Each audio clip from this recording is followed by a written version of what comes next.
Item 2.1, I will call the Paris Union High School District Board meeting to order at 3:02 p.m. I'm going to ask for a roll call to determine a quorum. Trustee Campos. Here. Trustee Hall. Trustee Stafford. Here. Trustee Anaya. Here. Trustee Garcia. Here. We've established a quorum. Item 3.1, invitation to address the Board of Trustees on closed session items only. There are no public comments. Thank you very much. Item 4. Oops.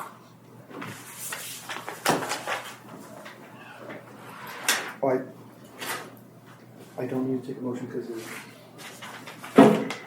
item 5.1, the regular. No, I'm skipping. I'm sorry. Item 4.1, do I have a motion to adjourn the closed session? So moved. Second. Any discussion? No. See none, please vote.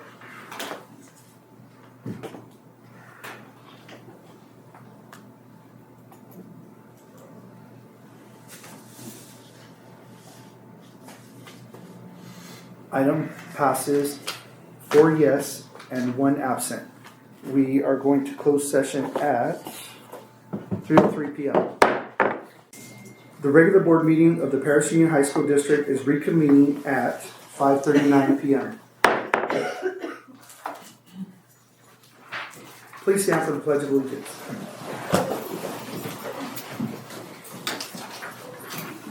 Place your right hand over your heart. Ready? Begin. I pledge allegiance to the flag of the United States of America and to the republic for which it stands, one nation, under God, indivisible, with liberty and justice for all. One moment, please. So on the invitation, just as you can see, the country's kind of in a difficult place, and so we can just take the time. I know there's, we're coming off the holiday season, but there's a lot of hurt and pain just always out there. So we just take a time to kind of ask for healing for our nation, just healing for family, anybody who's struggling or suffering with whatever. So if you don't mind, if you're a person who prays, then feel free to pray. But if not, just a few seconds.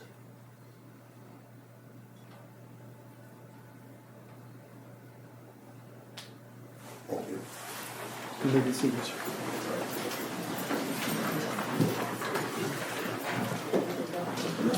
Item 7.1, the board president.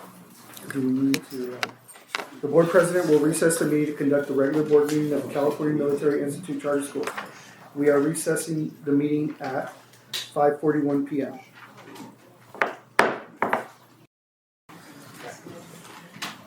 The regular board meeting of the Paris Union High School District is reconvening at 6:25 p.m.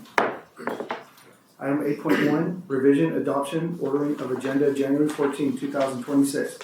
Before approving the agenda, the following changes are being made.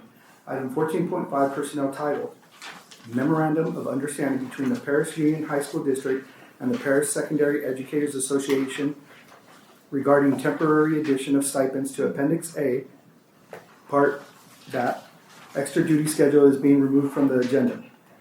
A correction is being made to action item 14.7. The job title listed in both the item title and the attached job description was incorrect. The correct job title is Coordinator, Employee and Student Complaints and Compliance.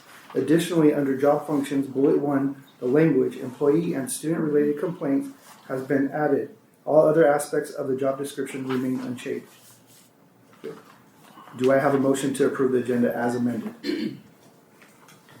Was that you, Mr. Hall? Yes, sir. Thank you. Second. Mrs. Anaya, a second. Any discussion?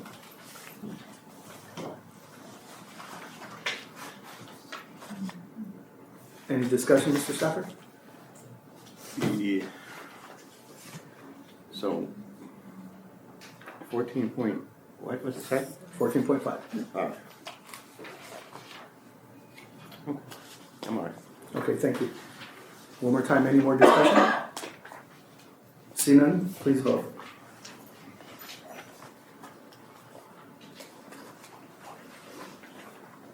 Excuse me. Item 8.1 passes 5-0. Oral reports, 9.1, report out of closed session. Okay, thank you, President Garcia. In closed session, today today by a vote of 5-0, the Board of Trustees approved the resignation settlement agreement for employee number 273875 with the Perus Union High School District. 5 votes yes, 0 no. Trustee Anaya, yes. Steve Campos, yes. Edward Garcia, yes. Charles Hall, yes. And Anthony Stafford, yes. Also, in closed session, by a vote of 5-0, the Board of Trustees approved a settlement agreement for special education reference number A-2526 with the Perus Union High School District. Jamie Anaya, yes. Trustee Campos, yes. Edward Garcia, yes. Charles Hall, yes. And Trustee Stafford, yes. Thank you, Mr. Superintendent. Items 9.1, district update by the superintendent. Thank you, President Garcia. At this time, I would like to invite the Heritage High School and Perry's FFA chapters to share updates from their programs.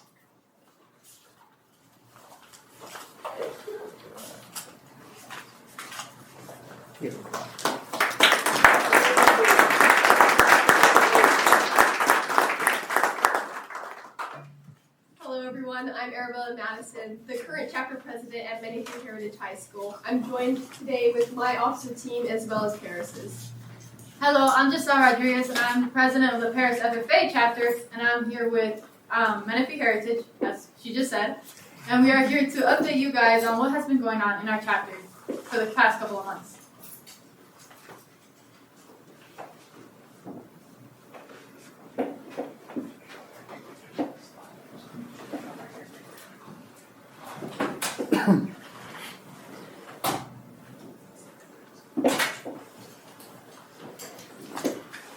Hi, hello, my name is Francisca Vargas, and I am the Paris FFA chapter vice president, and here I have. I am Winter Gill from the Menifee Heritage FFA chapter, and I'm the vice president.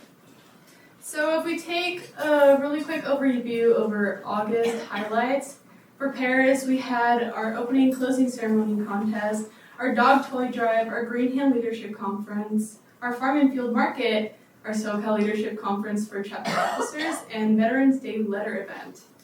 Heritage has also been busy since we last saw you all. As you can see, we've had many events happen, such as in September we had our livestock bonanza, where 68 students participated, and we had many exhibitors able to show off how they may prepare for the fair in the upcoming month.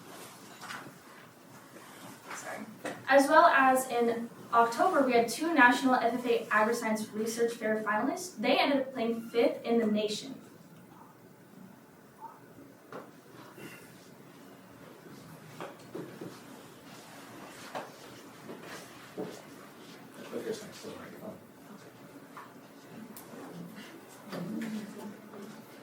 Supervised agricultural experiences are projects that we offer within our FFA program, and one of our more well-known projects are the livestock projects that we end up taking to the fair. But I think it's important to recognize that we don't just learn how to take care of animals, but we learn valuable skills. Some of them being learning how to develop budgets, another being how to communicate with other students, as well as learning the time commitment needed for a project of this size. Seeing as this project spans over 6 months, us working through the summer, as we prepare for the fair in October. In addition to essays, the budget option is a key factor that helps our members keep track of their expenses, such as medical, insurance, and feed. In addition to this, it also helps our members keep track of how much profit they have made off their projects. Not only is this important to our chapter, but it prepares them for the future, as this is just like running a small business.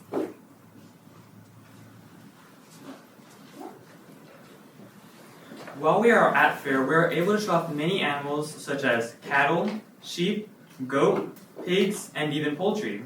But we don't only show off animals at the fair. We also show off other things such as our ag mechanics projects and horticulture projects, which are things made while in the classroom. At the SoCal Fair, our members showed their perseverance and determination while also earning a profit in the process.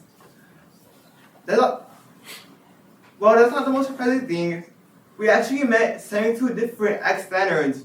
One of them being animal. How to care for animals. As we're actively feeding the right portion for animals every day for our project.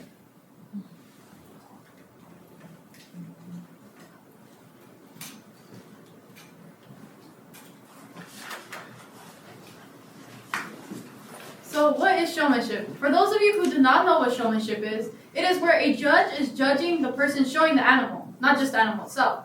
So with showmanship, the judge is looking for the hard work, the commitment, and all the connection that they have put into their animal. I know that as I have been showing animals for the past couple of years, I have learned how to be fully committed into it. I've had learned how to fully dedicate myself and how to push myself and work harder than I should. And then I've also learned how to carry my presence into that show ring, because my overall goal when I am showing my animal is to be the one that the judge will pick at the end.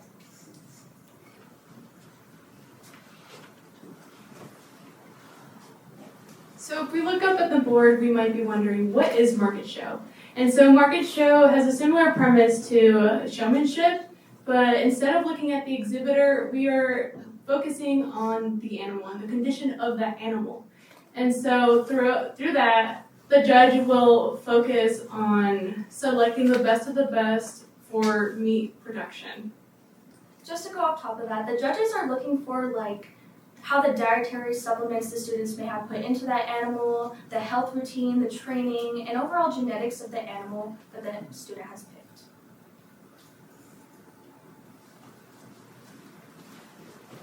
Okay, now for large animals, we had a total of 22 students show a large animal at the SoCal Fair, and we ended up winning some prizes like Reserve Grand Champion for Market Beef and Champion and Reserve Champion for Market Hogs. And it just goes to show that whenever Paris FFA enters a competition, we come back with excellent results. Love it. On the other hand, for small stock, we only show 2 species of animals, poultry and rabbits. These students are actively participating in These students participate in both market and showmanship as well. These students are actively training their animal to be ready for the show ring as well. Heritage had 36 high school students at the fair, 2 of which placed in the Novice Master Showman. They got 2nd and 4th place. And in total, students at Heritage made over $26,000 in sales.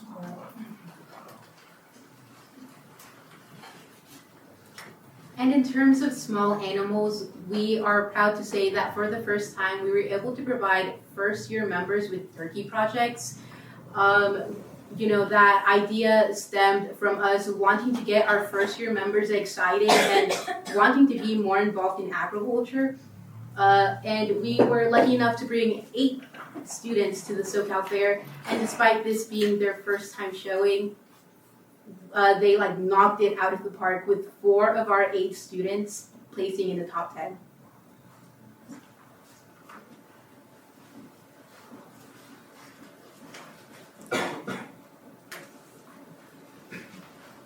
Next up, we have the Paris Still exhibits.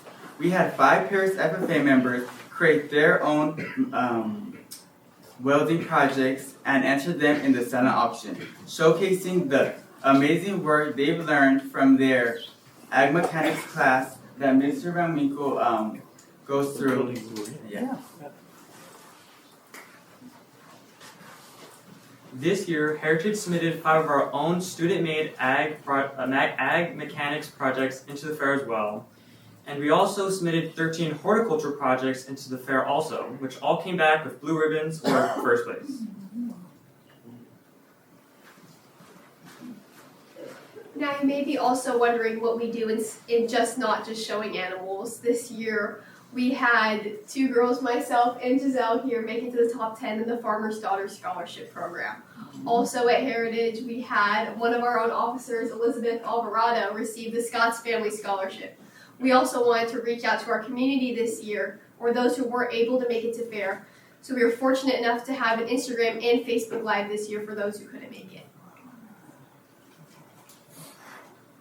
We also, for the Paris High School side, we also had a farm and field stand selling at the SoCal Fair where we brought students from campus to help us at the fair and sell plants that we've also grown on campus. And then apart from that, we also had our Vice President, Francisco Vargas Villa, earn the Family Scholarship.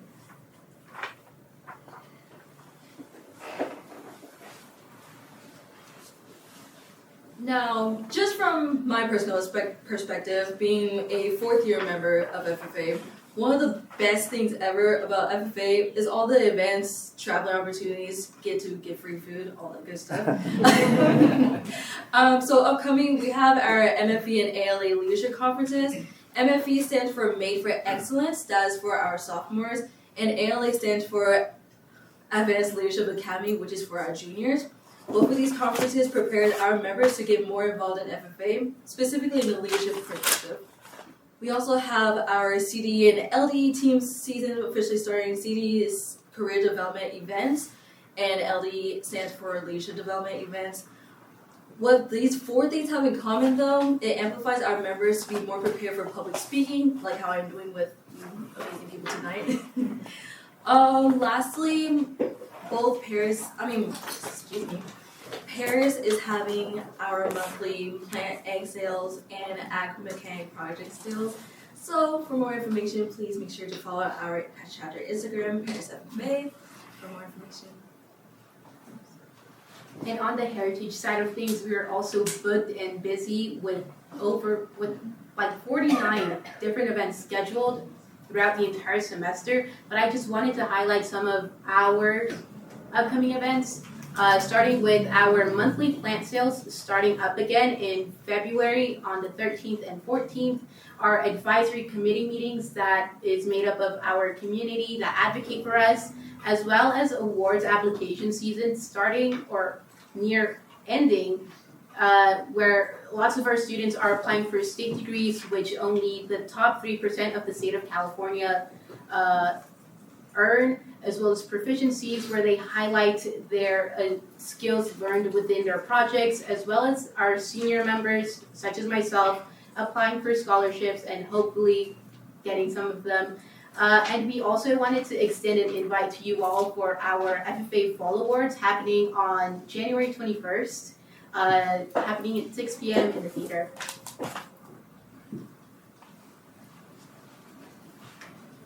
So that's about wrap up our presentation for this night. Do you guys have any questions you'd like to ask any of us here? Report, Steve. You know what, no questions, just thank you. You guys are doing such a great job. And I can see your leadership in your 4 years.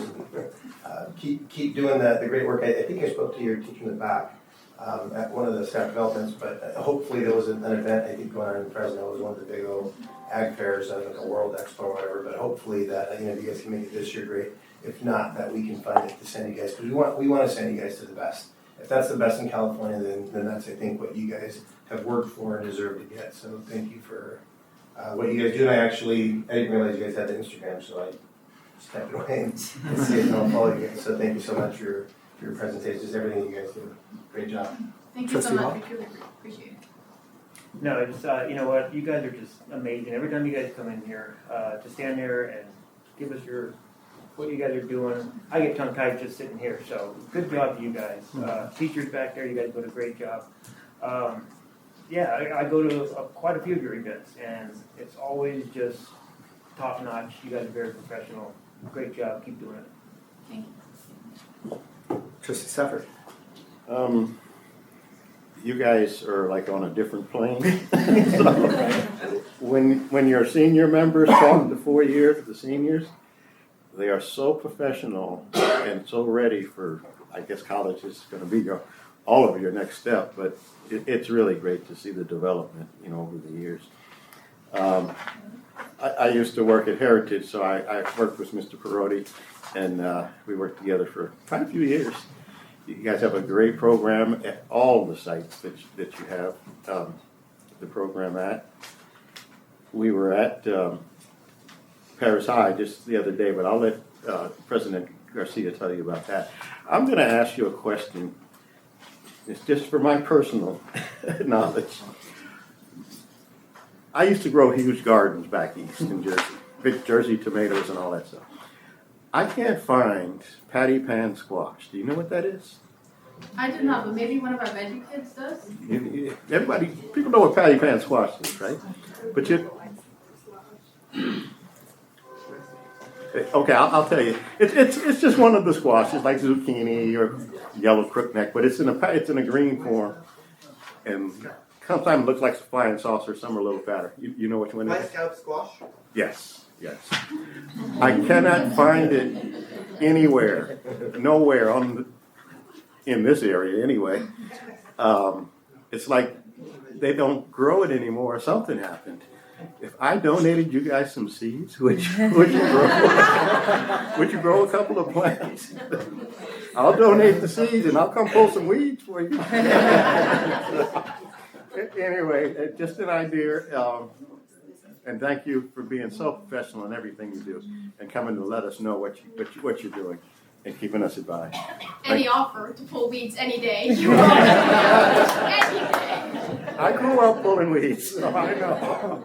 That's always the unpleasant chore. So, okay, Ms. Smith, trustee. Just you guys are amazing public speakers. I always enjoy hearing you guys. But I do want to tell you a quick story. I bought a turkey for you guys from Paris, I think. And it was so juicy that it almost burned my house down. So I had it cooking and I left somewhere. I called my son, hey, can you baste a turkey? And he's 18, so I'm thinking, he's got it. And I guess when he pulled it out, it was so juicy, it overflowed into the oven. And he has me on FaceTime. He's like, Mom, there's fire. The juice caught on fire. And I'm like, okay. I was like, save the turkey and go get the fire extinguisher. He was able to save the turkey, thank God. And we have fire extinguisher, so everything was fine. But I was impressed. I was like, wow, this thing's juicy. So it was really good and it was very flavorful. Well, we're glad you enjoyed our turkey. Thank you, Trustee Anaya. First thing I want to say, FFA as a whole, your level of excellence is top tier.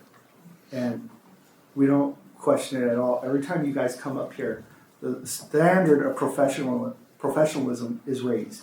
And I need you to absorb that for a minute because you have amazing leaders as teachers, but you guys are amazing leaders. And when you come up here, let me get closer, it motivates us. We get inspired. We're like, oh my gosh, do you remember that growing up? Because in society, so much of this is not talked about. The processes that you guys are dealing with, especially in the world of, what's the proper term? Ag, exactly, yeah. Not everybody's exposed to that. And so you coming up here, we're putting this out there for the world to see. You're bringing it. This is what keeps the economy going. This is what keeps humanity going. And I don't think everybody understands that. But I also want to say the way you speak, the way you carry yourself with so much pride and integrity, you could do anything in life that you put your mind to. And I can see it. You walk up here with confidence. Look, I'm going to tell you, even as a public speaker or public servant, I get nervous. I can't see 1 ounce of nervousness on any of you. So when I say your level of excellence is top tier, I mean that. And then I also want to point something out to your teacher. I had a conversation with her the other day because we got the opportunity to tour your facilities. First, yes, we're addressing what we talked about. I just want to throw that out there. But we got to tour your facilities and we're like, wow, what is all this? Is this a combination of metalworks? Is this wood shop? We didn't know it's your department. We didn't know this is all ag. We saw a huge lift. We're like, oh my God, that's commercial grade. Like, that's humongous. How many stories is that? It was humongous. Then we saw the lawnmower, right? Oh, maybe it's part of auto shop. Maybe it's part of mechanics. It's all coming together. Why don't we know this? Everything you do is real things. So everything you touch, everything you invest yourself in, it prospers. And this is the evidence right here. So thank you very much. Thank you. And you guys are amazing, truly. So don't think that I'm saying anything negative. I'm telling you, I'm actually looking up to you right now. That's how I feel because I'm so proud of you guys. Thank you. No, thank you. And that'll be all I have to say. So thank you all. You want to take a picture? Yeah, you guys want to take a picture? Let's take a picture. Can we have your teachers come up with it? Yeah, James, you place us where we need to be. Do you want to stand behind the dais? We can do so that. Teachers and students can be below. Yes, sir. Please step in front of the dais. They put so much Before effort we out. take a picture, can the kids give you a little token? Oh, we're getting eggs. That's what we're going to talk about us? I'm excited about that. Oh my God, thank you. Just put it. Hard to be eggs. Oh, I come.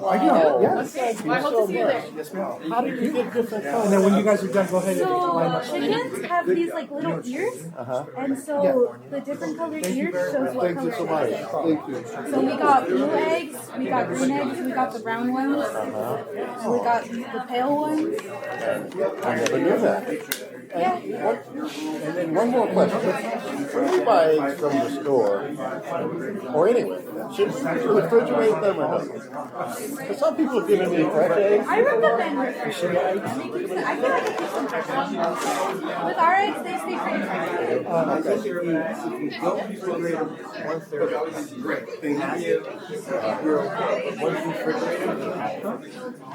Oh, okay. So you can't go back and let them sit out.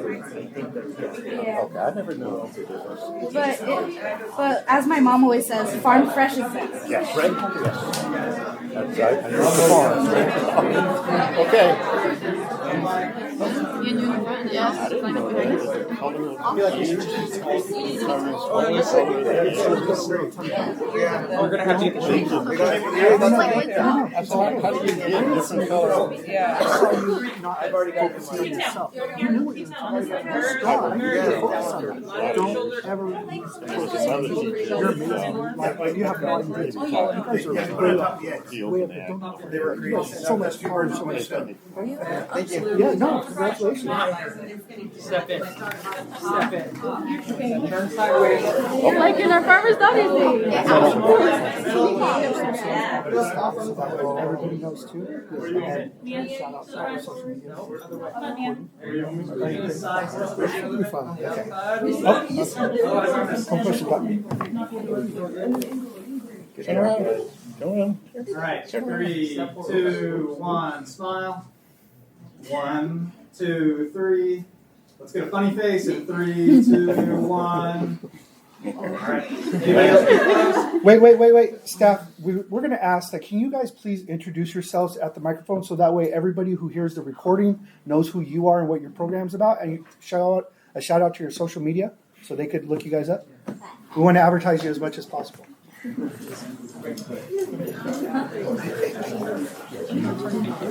the board, We were in your building. thank you. You guys are I amazing. want to thank you. I want to appreciate. I want to thank you. I want to appreciate you guys for everything, especially when the pressure on us is super real. This means everything. You guys are funny. Do you know we appreciate you? We're only. We get credit for your hard work. This is all about you. I ran and to be a public servant, to be here to be supportive of you. Like, you have no idea. This is about you. Don't throw away the credit that you deserve. All the hard work goes to you, not me.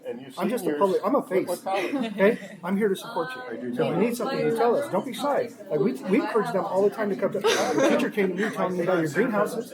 We're working on that. And so, you know about the greenhouse, the ground. Yes, I've heard about it. Well, Yes. she told me, and guess what? We're working on it. Thank you so need that, much. right? Yes. Why do you need that? Why do you think that makes a difference?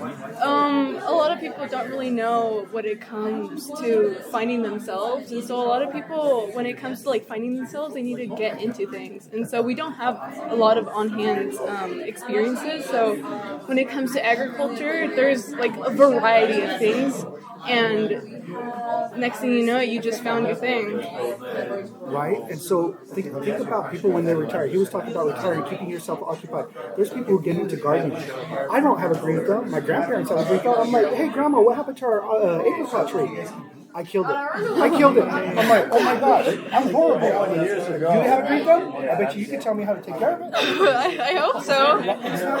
You have knowledge I don't have. I have a little bit of knowledge you probably already have. But the point is, we matter to everybody. I know people like to say we coexist, but I think we empower each other. And again, you guys are top tier. Your level of excellence is up here. Thank you. No, thank you. Your guys' words is very uplifting and inspiring. You almost had me crying. That's good though. A good cry, right? Yeah, it's a good cry. It's a good cry. Thank you so much. Appreciate you. Appreciate you. Yeah, good seeing you. Yeah. We are working on the greenhouse. I just told them. Most definitely. Most definitely. If there's any other concerns, please email Dr. Rice. Yes, just like Good job. I see you. Very well sports off there.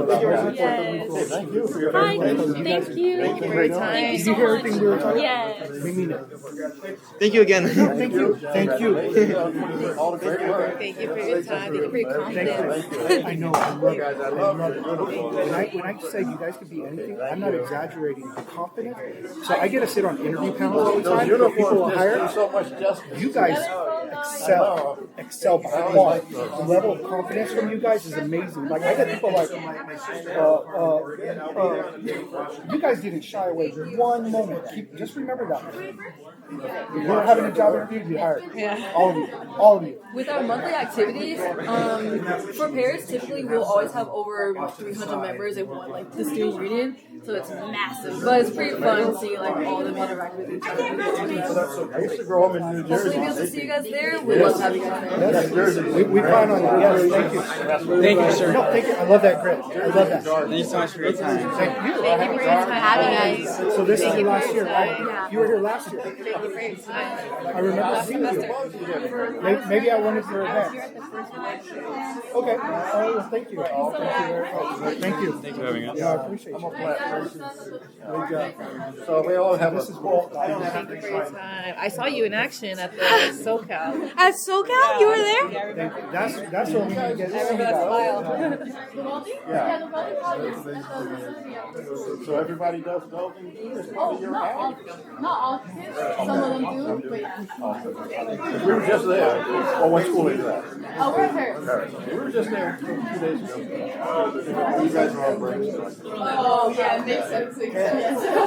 I hope you enjoy seeing our school, though. Yeah, I've been there many times. We just like to see the progress. What do you enjoy your new site? Yeah. Let's talk. Ready. Thank you so much. Bye, guys. We'll take up on that ink. I'll bring them. I have some at home. But they're older, so I'm going to find some newer ones. Okay, yeah. Because something chews up my digestion, so I don't know. Okay. I'll shake your guys' hands again. Thank you. Thank you. Thank you so much.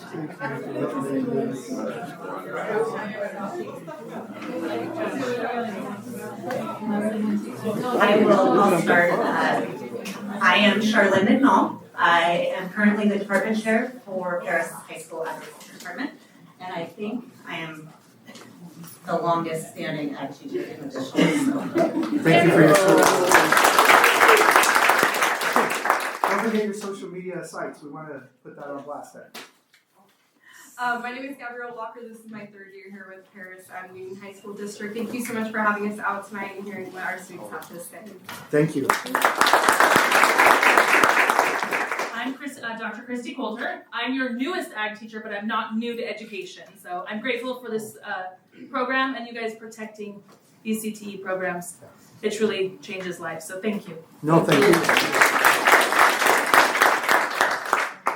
My name is Mike Van Winkle. I've been with Paris. This is my third year. I'm from Arkansas, so you may hear an accent come out of me now and then. So I work with our kids in quite a few things with our animals and with our ag department. Really grateful for the amazing building that we have, and we have a lot of plans for things we're going to continue to be doing in the future with that. And so again, really grateful to be here. And follow us at Paris FFA on Instagram. That's right. Thank you, everyone. You all have a great night. Thank you. We got Mary. Yes. Come back. Hi, I'm Maggie Horatzis. I'm the horticulture advisor at Heritage. I don't do any of the animal stuff. Plants are my jam, so plant sales are my thing. Sorry for hounding you with all the emails that I blast out. thank you so much for supporting our programs and for all you guys do for our programs. Follow us at Menifee Heritage FFA on Instagram, and we're Menifee Heritage on Facebook as well. And I will turn it over to the next one.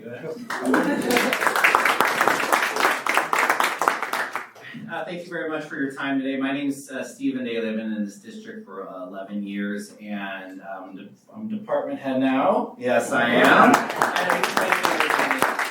But thank you guys very much, and let's do some great work. Yes. So now that Chris Madalena is not with us anymore, I guess I'm the oldest one at Heritage, and like Mr. Schaffer said, I've been here for, I can't believe it, it's 17 years now. And I just want to say thank you to the board and to PUHSD because they have always been a huge partner when it comes to having not just an ag program, but some of the best in the state of California and in the nation. If you didn't know this, between Paris and Heritage, we are the second largest district in ag in the country.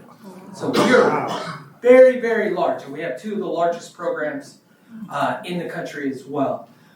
So we produce a lot of kids, and the one thing I would ask that you take away from this, as much as we celebrate animals, is that, like Mr. Garcia mentioned, we're producing kids for our community at a high level, whether they're in agriculture or not. They are preparing the skills and soft skills and the leadership development. They're going to produce amazing people in our community.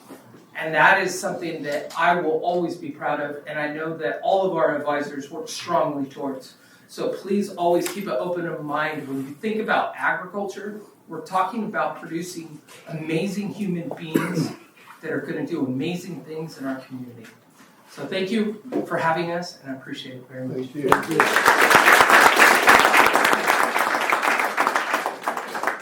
Thank you again. You guys have a good night. Thank you. Thank you for the aids.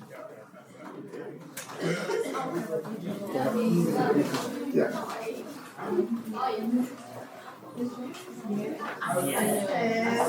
How are you? We're still on item 9.2. Never doubted you.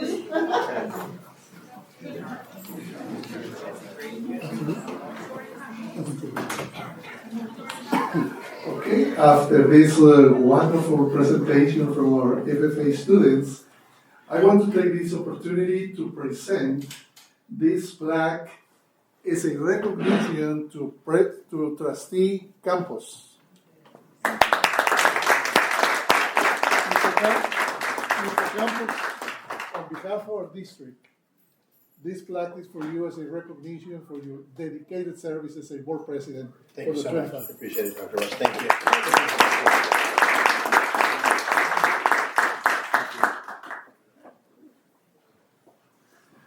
Okay, let's continue with our recognitions. And now it's time to recognize our district employees of the year. Mr. Andrade. Thank you, Dr. Rouse. Thank you, board. I'm honored to bring you our district employees of the year for 25-26. And then, so when I call your name, if you could please come up to the right, to the left, until I call all of them. And then we will take pictures for the board. So our first employee of the year is our classified employee of the year, Ana Becerra.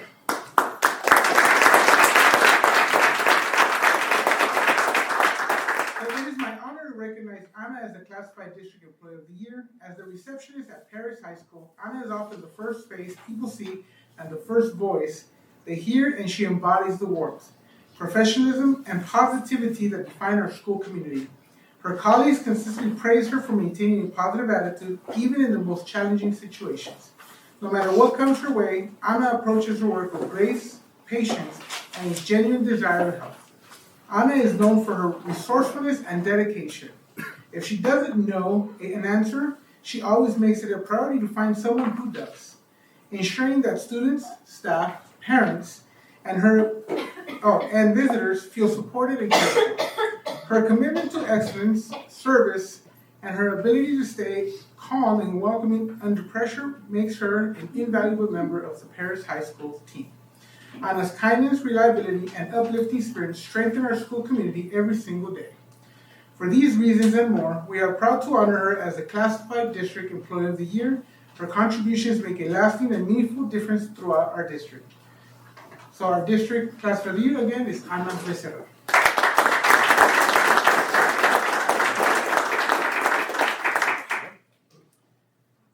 Our district Teacher of the Year, David Pascual.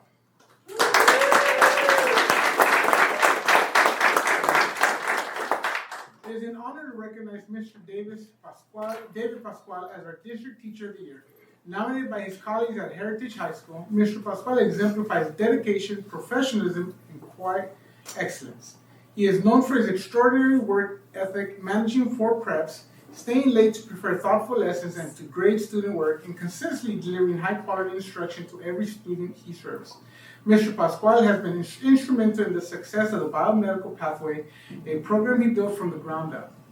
Through his vision and commitment, the pathway has become a rigorous and meaningful 4-year experience that prepares students academically and personally for their future careers.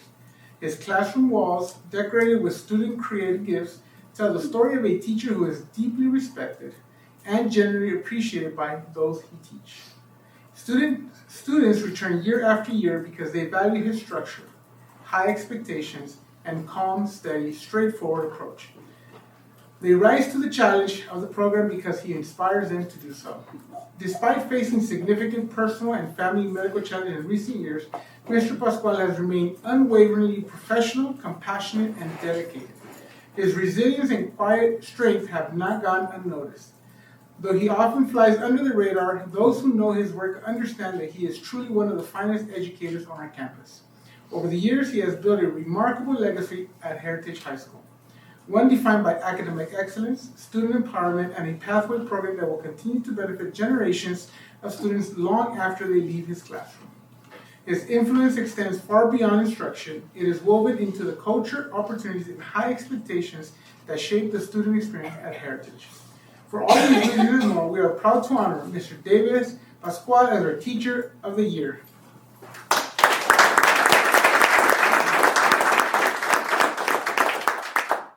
And then our second District Teacher of the Year, Julianne Agapito. Julianne was proudly nominated by her peers at Paloma Valley High School, a testament to the deep respect and admiration she has earned from those who work alongside her every day.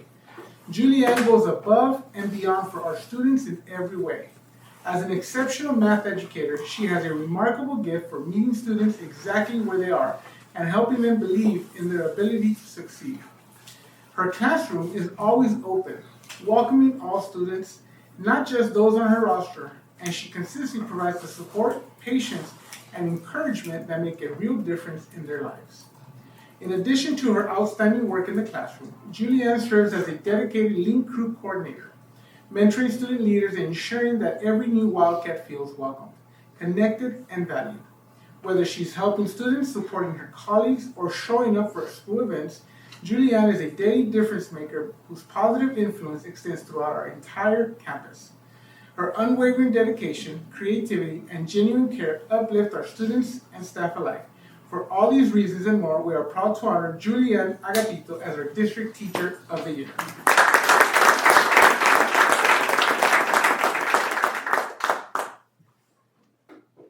Our District Counselor of the Year, Alejandra Guzman.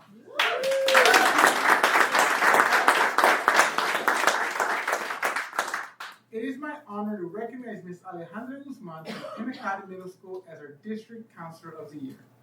This year, Ms. Guzman stepped up as the lead counselor and has truly elevated the counseling services offered to our students.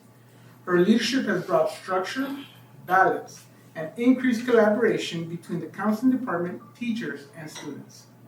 She has implemented more intentional and efficient presentations and support systems that are making a meaningful impact across campus. Alejandra is known for her positivity, her creativity, and her unwavering commitment to student well-being. She is always there for students, offering a listening ear, a caring heart, and steady encouragement when they need it most. Her efforts have shaped a school culture where students feel supported, valued, and connected. Her creativity and dedication have also strengthened school spirit and contributed to a more vibrant, welcoming campus environment. She works tirelessly to ensure students have fun, meaningful experience, and that every student she serves feels seen and supported. Alejandra's leadership, compassion, and excellence as a counselor have left a lasting impact on Pinacati Middle School. For her outstanding work and the difference she makes every day, we are proud to recognize Ms. Alejandra Guzman as our District Counselor of the Year.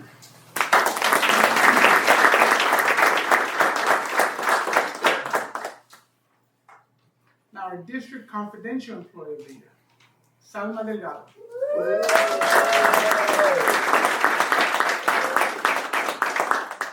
Salma Delgado has been named our Confidential Employee of the Year, and we are thrilled to celebrate all that she brings to the district office.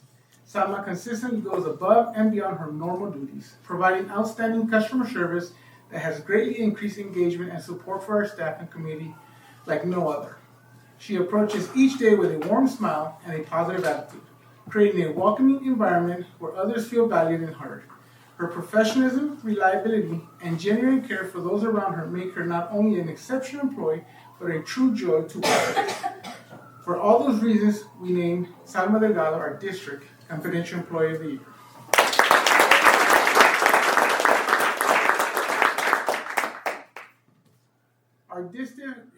Our District Classified Administrator of the Year, Chris Jensen.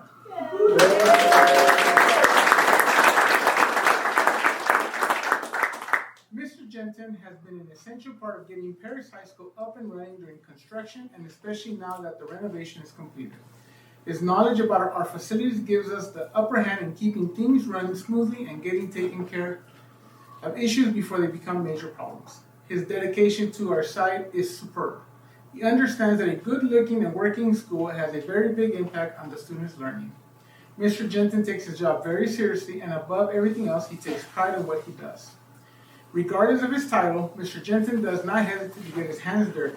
You can find him picking up trash from the quad after the first lunch so that the school can look clean for the second lunch any day of the week. He leads his team with actions and examples, not just words. I have seen the long hours he puts in during our football season on Fridays when there is a game. He gets to the site around 5:30 in the morning and does not leave until he makes sure everything is running smoothly well past 9 p.m. Wow. His dedication to our site, our students, and our staff do not go unnoticed.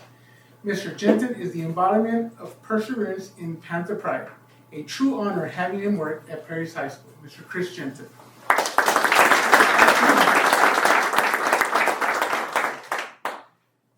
And this year's Certificate Administrator of the Year, Mark Sinnott.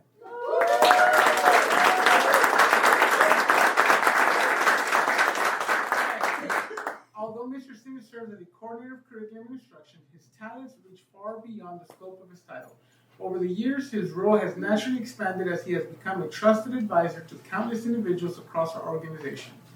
His impact can be seen in major initiatives and in the quiet, everyday support he provides to so many. One of Mark's most influential contributions has been his guidance in developing our district's credit recovery program, a program that has helped thousands of students graduate and more confidently toward their future goals. His ability to approach complex challenges with integrity, clarity, and vision ensures that the solutions he helps create are both meaningful and sustainable. Mark is known for his curiosity, his insightfulness, and his thoroughness. A recent example in his work on a new reading diagnostic tool, he pushed for a platform that was not only robust and instructionally sound, but also intuitive and user-friendly for our teachers. His balanced approach reflects his deep respect for both student need and classroom practicality. There are truly countless examples of the guidance, support, and wisdom Mark provides daily throughout the district. He is patient and subtle in his leadership, yet unwavering in his principles. His true north has helped shape programs, support staff, and ultimately improve the educational experience for the students we serve. For these reasons, and so many more, it is a sincere pleasure to honor Mr. Mark Sinnott as the Certificate Administrator of the Year.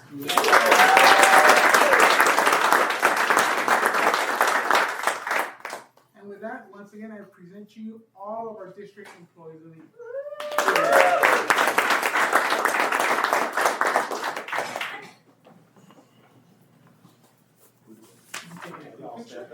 All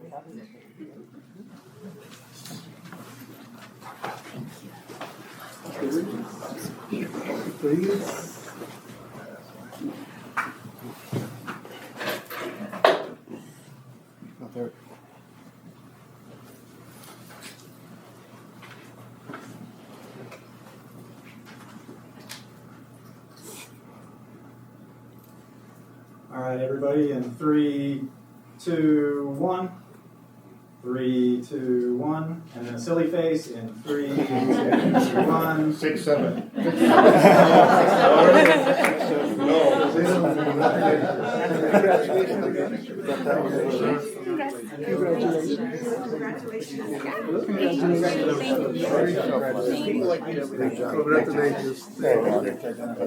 Congratulations. Thank you so much. Congratulations. Thank you, sir. Thank you so much. When I heard 4 pencils, Great job. that's not easy. Thank you. Thank you, sir.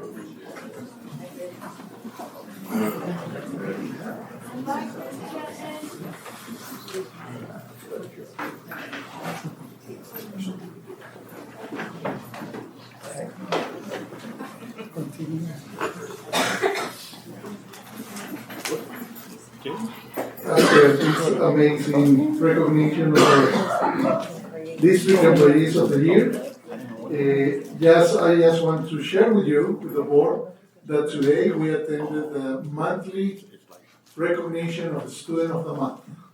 It is an outstanding event. It's wonderful to be able to recognize our students. Thank you, Trustee Anaya, for joining us. It was great to see you there. And the last update, just a friendly reminder that February 6th is coming up, and that is going to be the first Parish Union High School District State of the District update.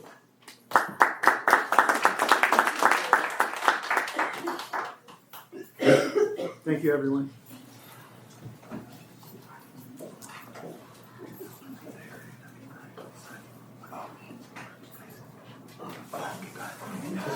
For the eggs?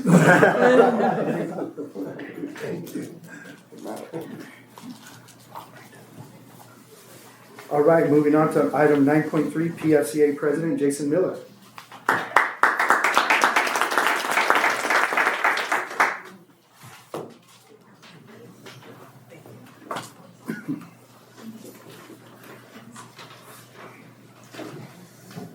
A quick congratulations to all the employees of the year. And our ag department is just the best. It just knocks it out of the park. And so we will always support this amazing ag department throughout the district. It is a new year and a new us. As we begin a new semester, we hope that the district will be reflective and thoughtful as it implements changes in work conditions, even to the point of maybe saying ideas X, Y, or Z should not move forward sometimes. We hope leaders will change the focus of change for the sake of change to we are committed to building a well-run district, a well-cared-for ship, if you will. There are far too many changes that administrative educators try to implement, possibly so that administrators sometimes can say, hey, look what I did. However, teachers and other certificated staff are okay with boring. There seems to be a lot of glamour to administrators in showcasing new ideas and work conditions, sometimes that seem like good ideas, but sometimes are not always a good idea. It is sometimes difficult for employees to contend with these changes at the expense of the basics of running schools. There seems to be no glamour in having master schedules in place early, kids in the right classes, or classroom resources into the classroom in a timely manner. These things are boring, but not to a teacher and other employees. I'm not saying these things are not getting done. I am saying that the basics should come first before extracurricular efforts. When administrators focus on what could amount to extracurricular efforts and not the basics of running our schools, the staff gets tired and stressed picking up the slack. I hardly ever hear administrators bragging about the basics. I cannot remember a time when an administrator bragged about the basics that were done early and done well before a school year or a new semester starts. I cannot recall a time when an administrator bragged that all teacher classroom orders were filled before school starts, or that muster schedules are completed in the spring, or that rosters are entered into IC early. These things get done, but, other things get showcased. But these basics are what employees feel leaders should be focused on and provide support for. I am encouraged that already this semester, administrators have taken a step back to slow down and assess and be reflective on how the basics of running a school district are proceeding. You cannot hit a bullseye by aiming for the edge of the target. Thank you for this time to speak.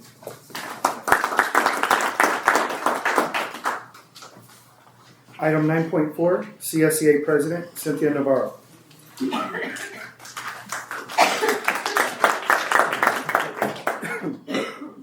All right, good evening, President Garcia, board members, Superintendent Dr. Rao, cabinet and guests. Well, yes, congrats to our employees of the year, especially my classified member, Ana Becerra. I can tell you every time I walk into Paris High, her smile, very welcoming. It's just like, Anita, she gives that, so very well deserved. So congrats to all. Well, Happy New Year. We are here in 2026 and officially in my second year serving in this role as chapter president. And I can tell you that just as a year ago, I am still excited to serve in this role to represent my dedicated and hardworking CSEA members. And as I have mentioned in the past, my leadership style is one of a servant leader. I lead with love and compassion and a commitment to foster that positive change. And with that, I have a genuine passion to advocacy of my union brothers and sisters. And despite some first-year challenges, vengo con ganas, con más ganas. I come even stronger. I come stronger than ever, and my goal continues to be to work collaboratively with district leadership, and because I have seen the change that happens at the table, I look forward to that. So with that, we do have 2 negotiation sessions scheduled for this month, and I'm hopeful for the outcome. I truly appreciate the work each one of you is doing. I really do. Thank you for your support this past year. I look forward to what this year brings us. And I truly, truly wish you a blessed 2026, full of good health, just love, and peace in your hearts. Thank you for your time. Thank you. Thank you. Item 9.5, comments by the Board of Trustees. Mr. Campos? Yeah, you know what? Well, thank you for that inspirational Ms. Navarro. I appreciate that. That was a good way to start off the year. Jason, I do want to kind of address something because as you were speaking, it brought something to my attention when we were at CSBA in December at the AEC, the Annual Education Conference for school board members. I had a conversation with the superintendent, and one of the things that kind of got me I told him it's like his topic was simply profound. It was like they basically, in talking about they concentrate on PLCs, that's it. And they've been doing that for 8 years. And to me, it was kind of one of those things where I was like, wow, that's all you guys do? Because I know sometimes in the district I'm at, it's like we're chasing something new, a new trick, a new this, and we never get comfortable at getting really good at what we're doing. We don't concentrate on a specific thing and just say, hey, let's move and get better. And so the superintendent was sharing with me how that basically they work on PLCs. And they improve it every year. So everybody has buy-in because everybody's a part of it. And because they know it's nothing new. They're just staying simple, they're staying the course, they try things work, things don't, they readjust, they retool, they keep their staff involved in the process throughout. And whenever they have a movement, if a teacher leaves one site to go to the other, they're all doing the same thing. It's like they understand the concept on how things are working, and they move to that, and they perfect what they're doing as a staff. And subsequently, it's led to higher test scores, familiarity, because the teachers know what to expect. They know, hey, you know what? Now, I don't know if they, I'm sure that master schedule they do all that, and all that's taken care of, but they end up just doing the same thing and getting better at it. And I know for me, whenever I played sports, and I've had very good coaches, they were simple, they were basic, and it was like we do what we do, we repeat it, we do it, and we get better, and it's constant. We're not reinventing the wheel. And so, thank you for those comments, because for me, it's like sometimes we are chasing, flash and fireworks and all this other stuff, and the bottom line is, a lot of teachers just want basic stuff, like they don't want extra stress and having to learn a new platform or do this or do that, and I know technology comes in with that, but it was like, wow, that's all you guys do? He goes, yeah, we've been doing it for 8 years. And it's the consistency, and then the consistency ends up creating like a group. So if let's just say they lose an administrator, and if an administrator leaves the district or goes to another site, they already know, okay, let's find this person and move them into that spot. So that administrator plugs in the hole. They know exactly what's going on. The teachers know what's going on. The administrators know what's going on. And they've gotten great results. And so, I say that just to say, sometimes, hey, let's concentrate on a few areas. Let's, for the staff, see what the staff wants.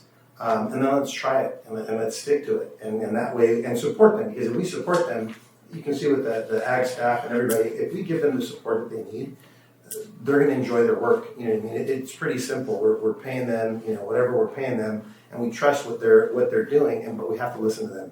If they say that they need this, then we get them that if we can afford it. If it's in the budget. And so I just wanted to bring that up because it just, as Jason said, that it kind of popped into my head, and I thought, well, you know what?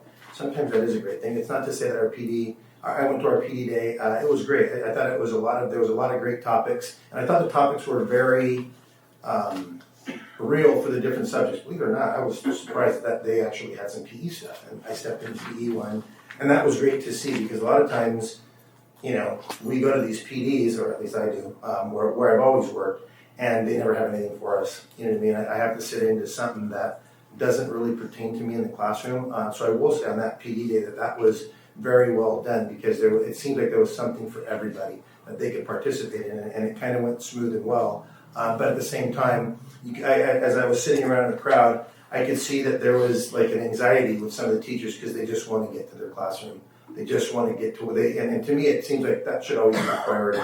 Make sure master schedules are set, their orders are ready to go.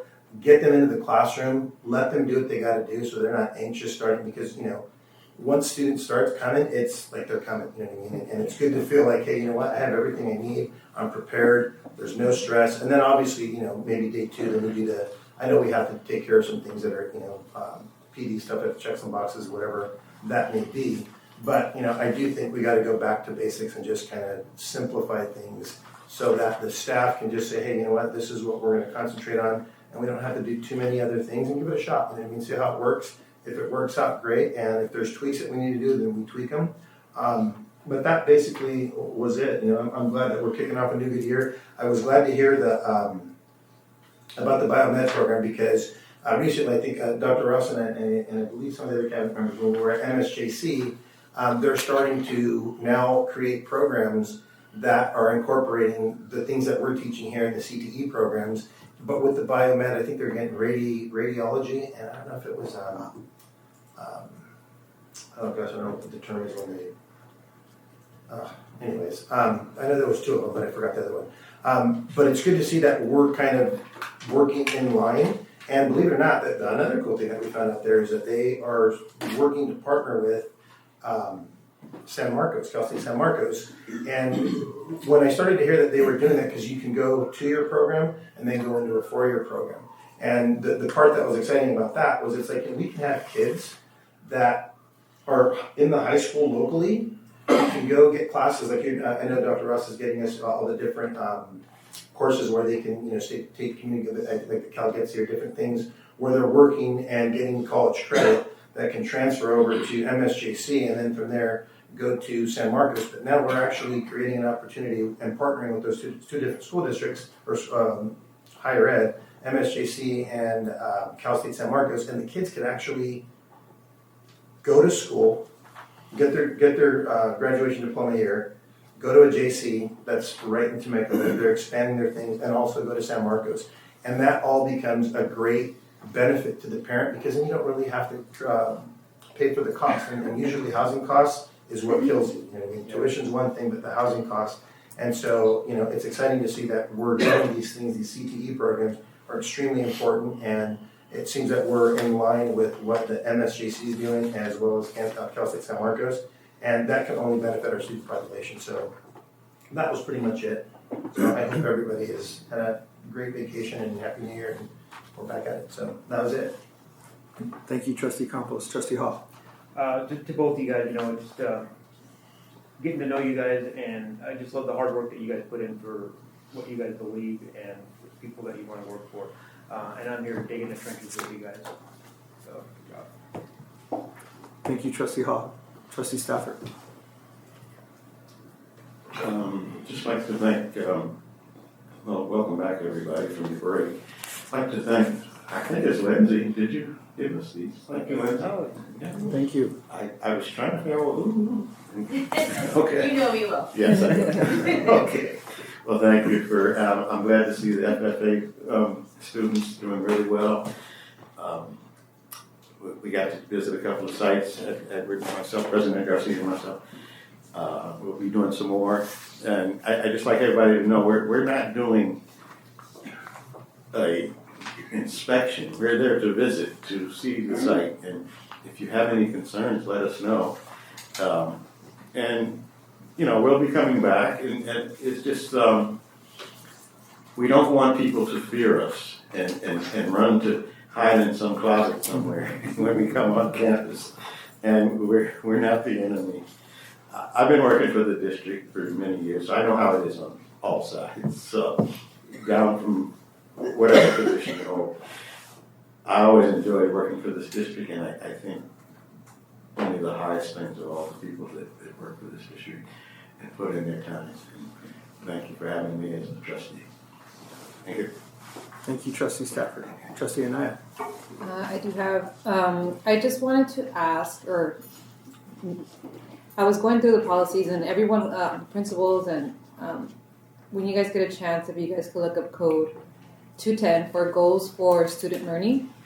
It was last revised on 12/16/1987, so almost 40 years ago.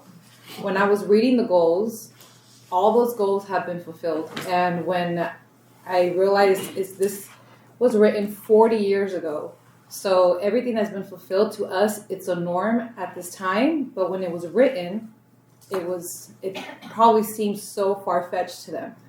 And I was very, I got really excited because when you, biblical speaking, it's almost like a prophecy coming to pass. This was written 40 years ago, and everything on the goals for student learning, we're seeing it now. And I was like, wow, it's time for new goals. So if you guys can start storming up, we can only come up with storming. You guys are the ones in the trenches seeing what can happen, what can change. I love the basics, but we have to also remember, if we don't get on board, we get left behind. So we have to always keep looking forward. And I saw this 40 years ago, and I was like, well, whatever board members or whatever employees, whoever put this together was so far ahead, because now, when I was in high school, the things they had weren't even happening yet. This was I graduated 2005. So this was 40. I was just like, wow, this was written 40 years ago. And it was not a norm of what was going on at that time, because it wasn't a norm when I was in high school. So I could only imagine, 20 years prior to that. So it was mind blowing to see, wow, everything has come to pass. What these goals were written 40 years ago. So I would love to see new goals, unrealistic goals. So that way, when 40 years from now, when the board is here, they're like, oh, well, that's happening now, and we could keep moving it forward. So that's all I have to say. Thank you, Trustee Anaya. Well, to be honest with you, I think all the Board of Trustees have said everything that we've all been talking about for such a long time with the vision. I agree with Mr. Campos, Mr. Hall, Mr. Stafford, and Ms. Anaya. One, we definitely have to address the basics. And with everybody, I think everybody in this room, that we're all leaders and we understand the basic fundamentals. But at the same time, we have to be innovative. And we talked about this when we hired a superintendent. What is the vision? What is the goal? Are we thinking now? Or are we thinking a minimum of 10 years from now? And a lot of you have heard the speeches, you know, and I call them speeches now because it's been so repetitive. But we're trying to ingrain that in everybody to think outside the box, because what we've been doing hence 40 years ago seems in some places, not in all places, that it's stagnant. And it put us in the position we were in. So we had to change the way we were thinking to evolve. And seeing FFA up here proves that they think outside the box, because like everybody was saying, we're the second largest in the was it just the state? The nation. That's what I wanted to hear from you guys, because you heard that, you heard what I heard. That is phenomenal. That means we're doing something other people are not doing. We're thinking outside the box. We're thinking bigger and greater. A while back, some of the board of trustees and I got to hear a gentleman, I don't want to say the name just in case, but he was telling me we have to think like Disney. Disney's Imagineers think a minimum of 10 years from now into the future. Why do you think everything seems new to us? Because we're not exposed to that. We're not thinking so grand. And we try to ingrain that in our cabinet members and our administrators, so that way you could share the knowledge, share the information, because I could assure you, each and every one of you have an idea, if not ideas. And those ideas are just sitting there, I'm going to call them seeds. They're waiting to sprout and flourish. And think about, with all your ideas, when they flourish, who does it really benefit? Not just us, but who?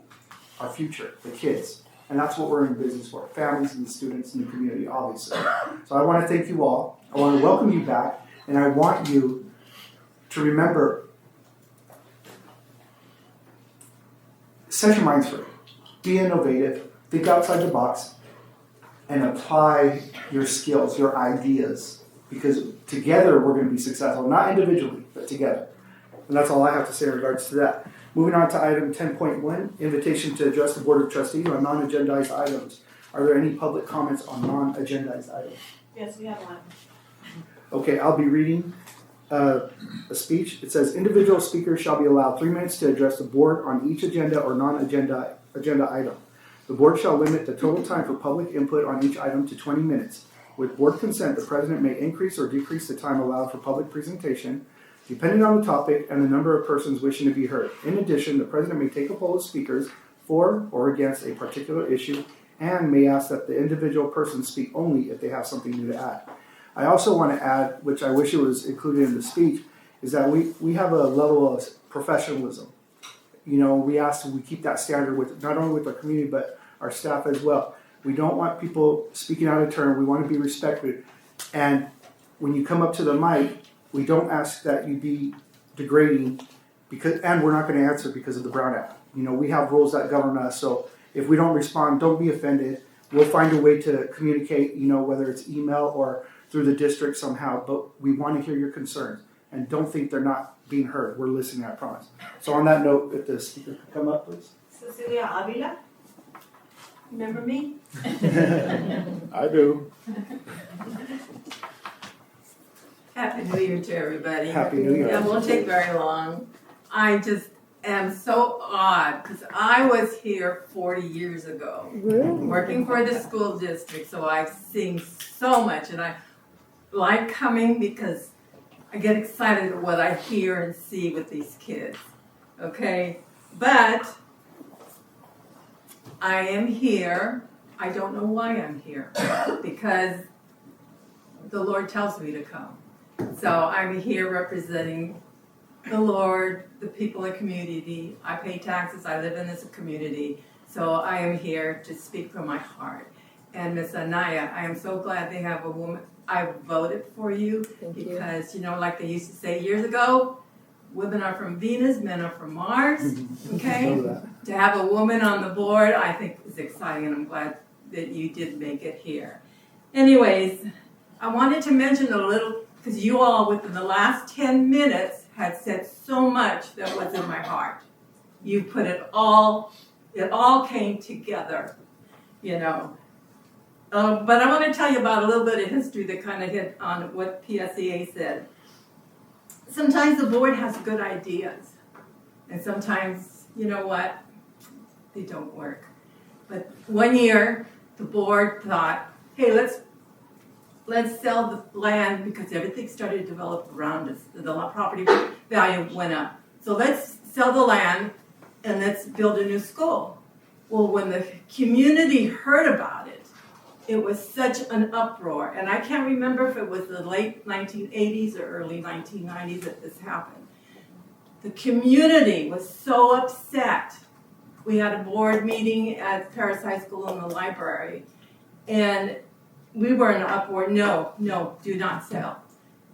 And one of the board members, I won't mention his name, was accused of conflict of interest because he was a real estate agent.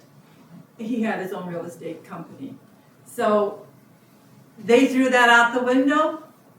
They thought it was a good idea, but sometimes good ideas don't end up as good ideas, because look at Paris High School today. I was here at Paris High 40 years ago. It's a beautiful school. I am proud of it. So today was an awesome meeting. Ag 40 years ago was a little shaky. Look where it's at today. Beautiful, beautiful. I live in the community. I'm proud of the community, but I do what the Lord tells me to do. So you might see me from time to time. Okay? Thank you. Thank you.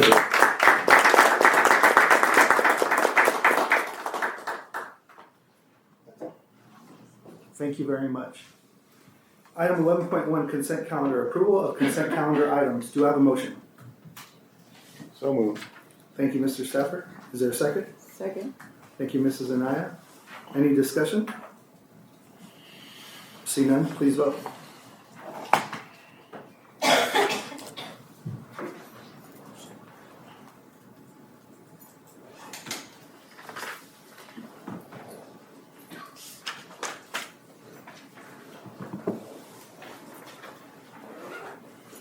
Item 11.1 passes 5-0.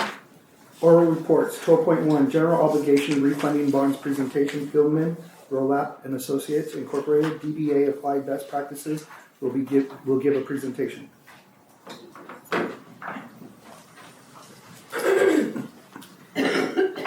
Good evening, President Garcia and board members. We have Adam here who will be giving our presentation. I front-loaded you with a lot of information about the GO refunding, and also our bond counsel is here and they'll introduce themselves. Thank you for being here.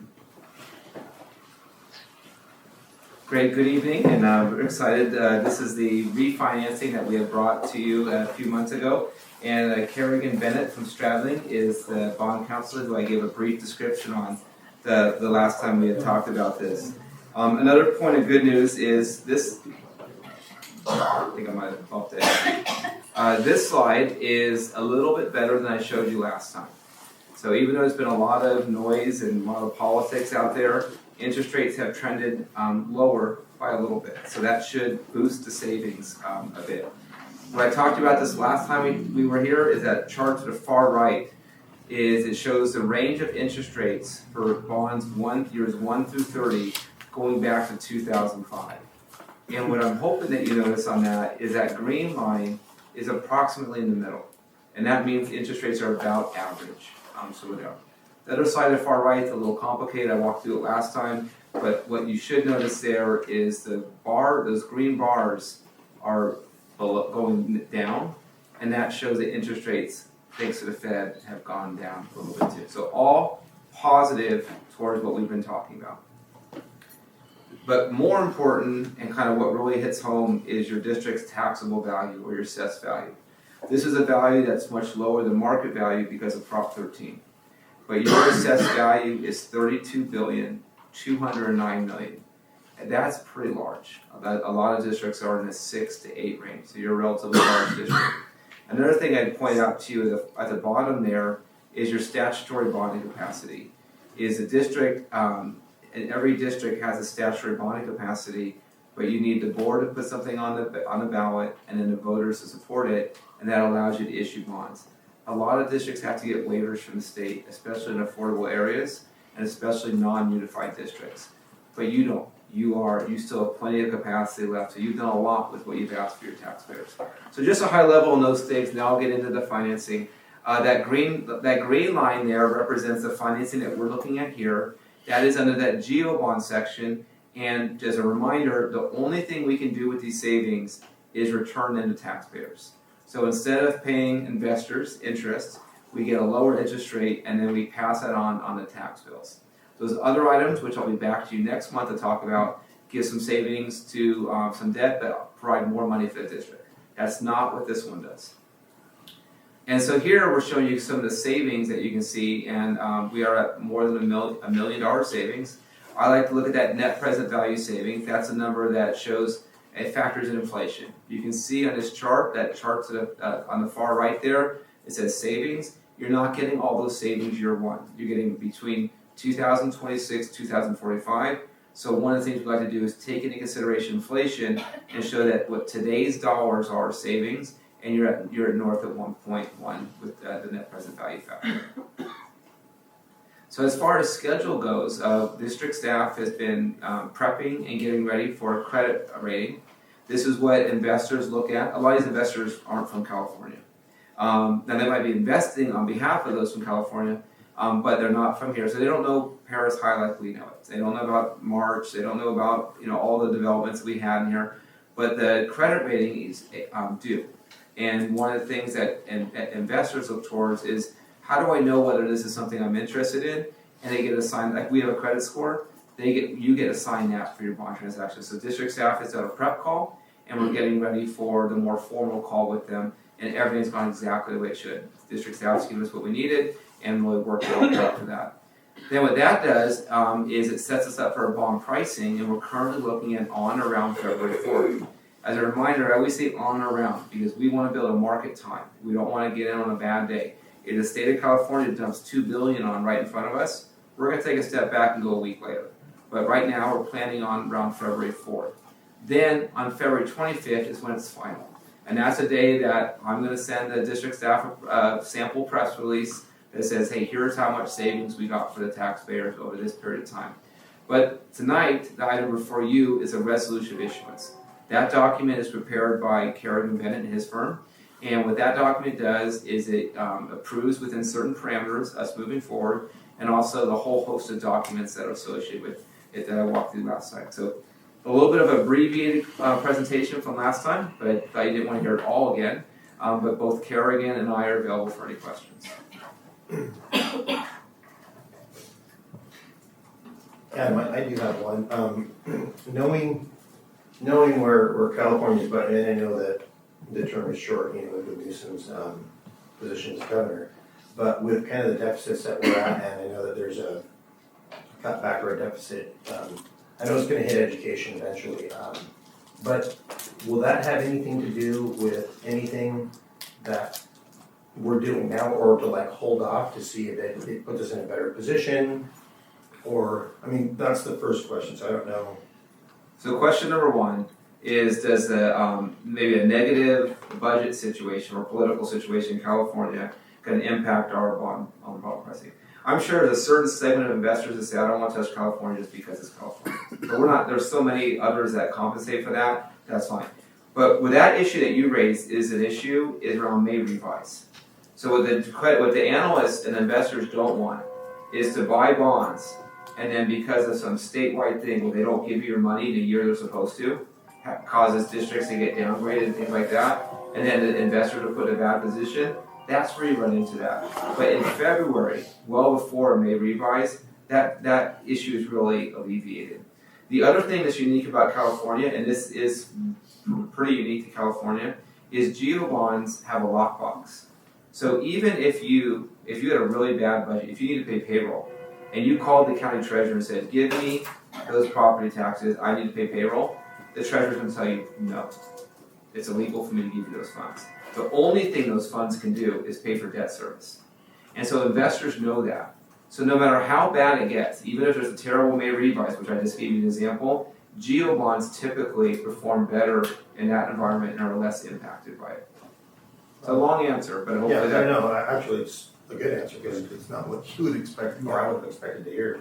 Now the other question too, and it kind of goes along the same line, but now on a larger scale. So, knowing that the Trump administration and the Federal Reserve are kind of at war, And, obviously, the administration wants to oust the federal the chairman of the reserve, but for the reason of reducing interest rates. And I think that's, a fight that I'm okay with, because if it could help us, in the state of California, to bring interest rates down, puts us in a better position to, well, would that affect this stuff? Or how does it work? Like if let's just say things work out and we go with it, and then all of a sudden there's a change in the Federal Reserve chair, and then now we start to see interest rates go down. Within the process, could you refi, or do you just kind of wait until you missed the boat, or is it better to kind of sit back and wait till the dust settles, and then to see kind of the stability that'll come out of those decisions and where the market's going? So first of all, a refi is exactly what we're doing here, right? But unlike a home mortgage, investors say this is a lot of money. We're not going to let you refi for 10 years. But after 10 years, you can buy the bonds back from us at no cost and refi. But there's a chart I skipped over, maybe I should have, because your question really gets to the heart of it.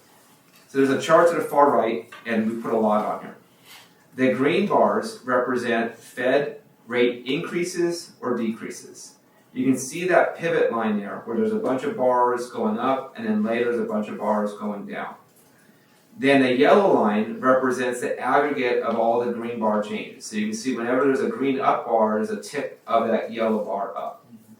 So then, the blue line is the 10-year U.S. Treasury. And I told you that the last meeting, if you want to know how things are trending since I last spoke with you, log on to the internet and look up the U.S. Treasury. And I told you what the U.S. Treasury was that day. I think it was about 4.4. That day, it's about 4.25 last time I checked today, if I remember correctly. But so that 10-year Treasury, what I hope you're noticing is it's not in lockstep with Fed changes. And that is investor sentiment not necessarily matching exactly what the Fed actions are. And so I don't know a year from now, if we get decreases, whether the 10-year Treasury is going to follow that or not. But what we had was a 10-year Treasury was going up, even though rates were going down to the end of 2024. The investors were not believing that inflation was in check. Then it started to come down, and now it's really stabilized and just trended down slightly. So I think what we could market time as much effort as we want to put in that, but every 6 months that goes by, we lose an opportunity. That's another debt service payment that's made. And so my perspective is we're about average on interest rates. We have other things to do where we can do more dollar cost averaging with other bonds. We have other things coming up next month.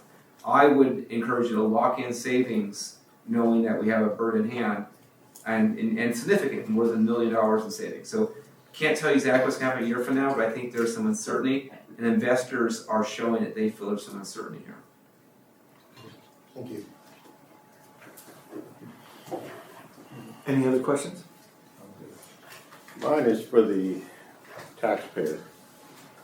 What type of savings are we looking at? Say, for the seniors, I represent Area 2. So for the seniors, I'll just throw an average, kind of what I think is average. They're paying, let's say, $3,800 a year in taxes. The exact number of our bonds, I don't have permanent in my mind. It's not that. Yeah. So what I have to do is represent the seniors and ask, how will this help them? So I have some probably disappointing news for you. The seniors are likely going to save less than a lot of others because a lot of the seniors have lived in their home a long time. And Prop 13, by the way, they're saving less, but they're paying less. The seniors have locked in unless they've changed homes and changed ownership, they've locked in and probably lived in that home for a number of years. So Prop 13 limits increases in assessed value by 2% or CPI.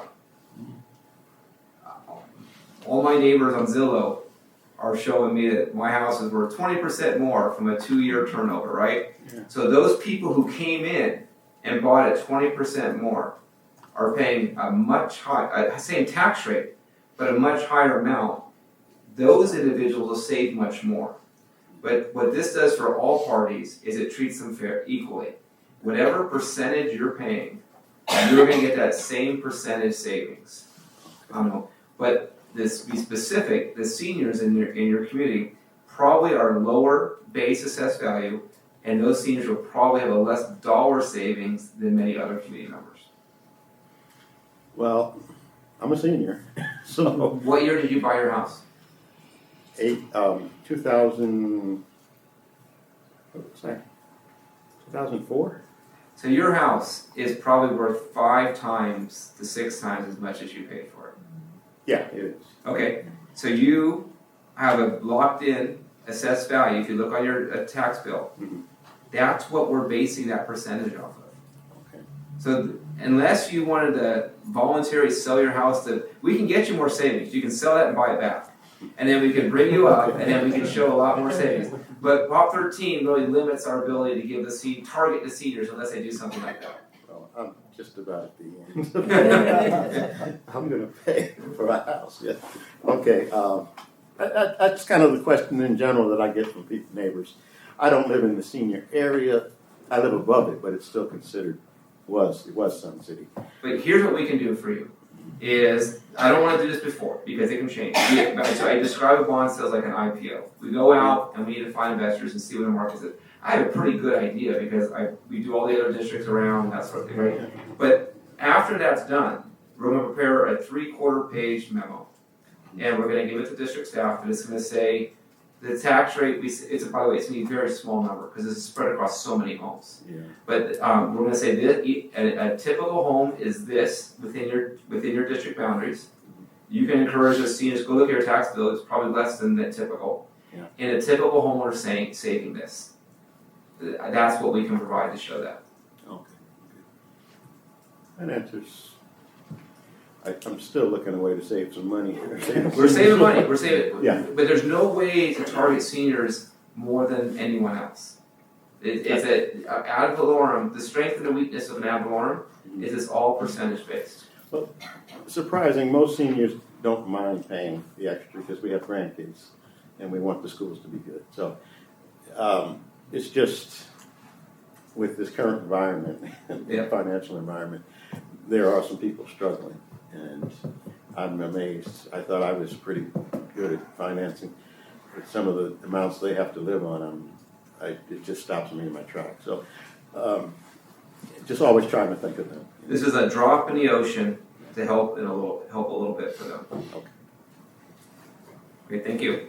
Oh, you know what, Adam? I just wanted to thank you for bringing up Prop 13. I think one of the big things within the senior community, well, all of us actually, if we're homeowners in California, the protection of Prop 13 is extremely important because that's what keeps our tax rate down. And I know sometimes and trust me, in the political environment that we're in order to fund schools, they're going to want to go after Prop 13, which, for people who've owned their homes, seniors who've been living in here for 40 years, and they want to now tax them at the current rate, they'll tax them out of their homes. And that's one of those things that I'm glad you brought it up because I don't think people understand what Prop 13 does and the protections that it has. I think there's other ways that we can fund schools, bonds and doing all that other stuff without destroying Prop 13 because they're always going to come after, and also CTA for example, because they're always saying we're underfunded, this, that, and the other, and the way that they want to fund it is always going through property taxes.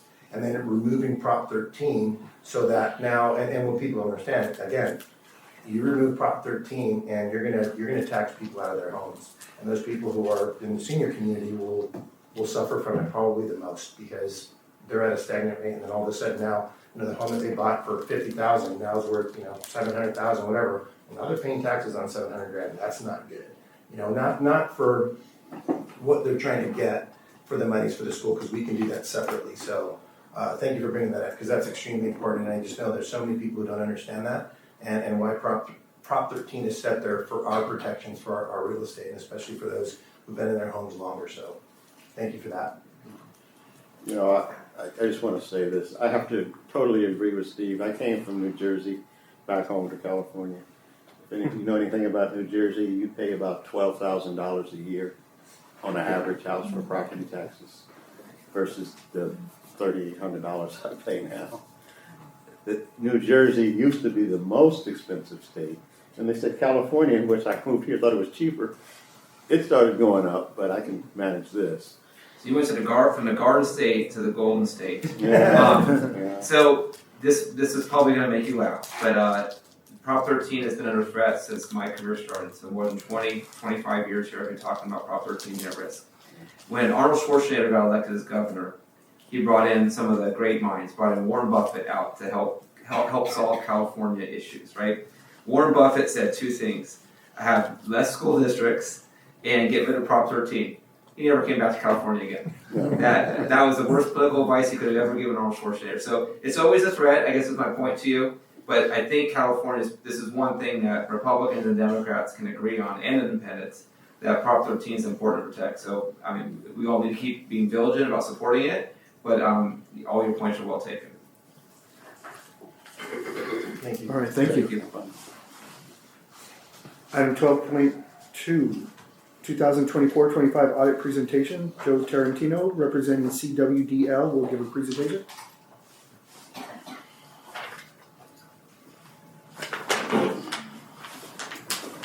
Hello, good evening. My name is Viviana Alonso. I'm one of the senior auditors with CWDL. We had the pleasure with working with you guys, Paris Union High School District this year for the fiscal year 24-25 ended June 30th, 2025. So again, we had the pleasure of working closely specifically with Mimi, Courtney, Dr. Williams at the district office, and multiple campuses throughout the year for our audit. So again, thank you for all of the hard work to everybody.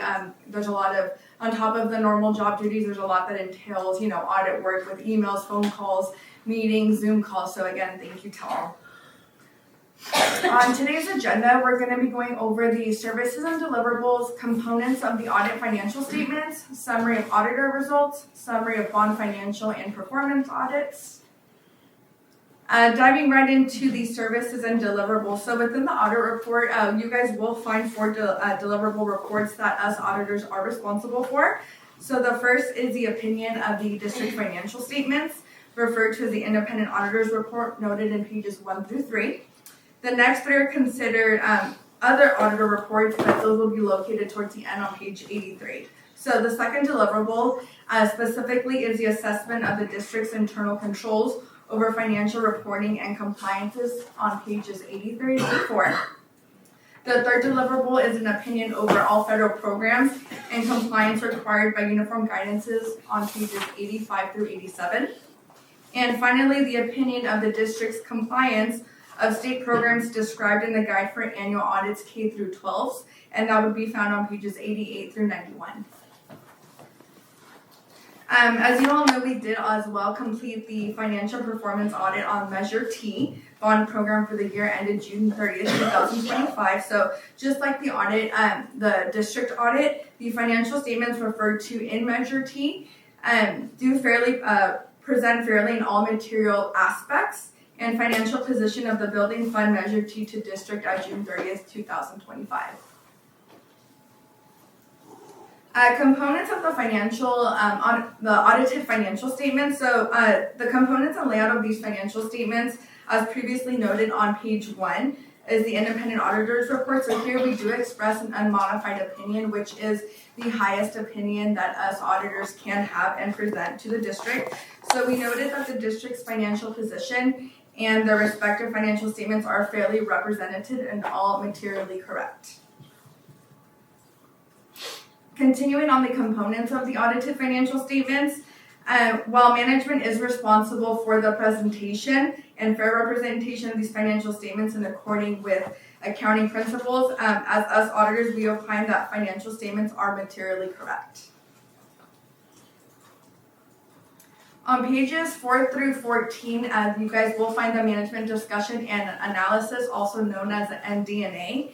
And this provides the district an opportunity to kind of discuss items at information at a high level in the financial highlights, and delivers comparative information from prior year to help explain any financial changes that may have occurred in 24-25.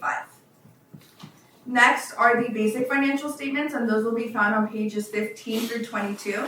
These include government-wide statements of net positions serving as the balance sheet, as well as the statement of activities, governmental funds balance sheet, and the reconciliation of the governmental fund balance sheets at the statement of net positions. On pages 13 through 21, you will find, continuing to find the basic financial statements. So again, those are statements such as revenues, expenditures, changes in any fund balances. And here we will also find the reconciliation between government-wide and fund-level financial statements of revenue and changes in fund balances to statement of activities. Then the last portion would be the financial statements such as statement of net position, statement and changes in the net position within the fiduciary funds. Lastly, we do have our remaining financial statements, so kind of listed here on this little slide. We have notes to the financial statements, which are found on pages 23 through 63 of the report. So these financial statements kind of go into what we like to call like a greater detail of the district's accounting policies, any sort of account balances, or any sort of activities incurred within 24-25.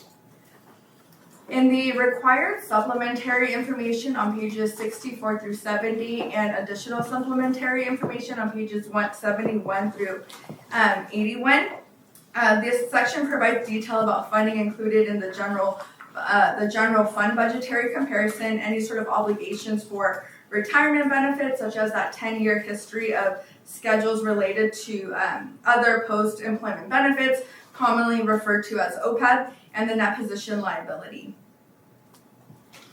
Additionally, this information also does kind of highlight and report the district's history, structure, any sort of schedule of financial trends, reconciliation between unaudited actuals, and combining statements for any of these major funds.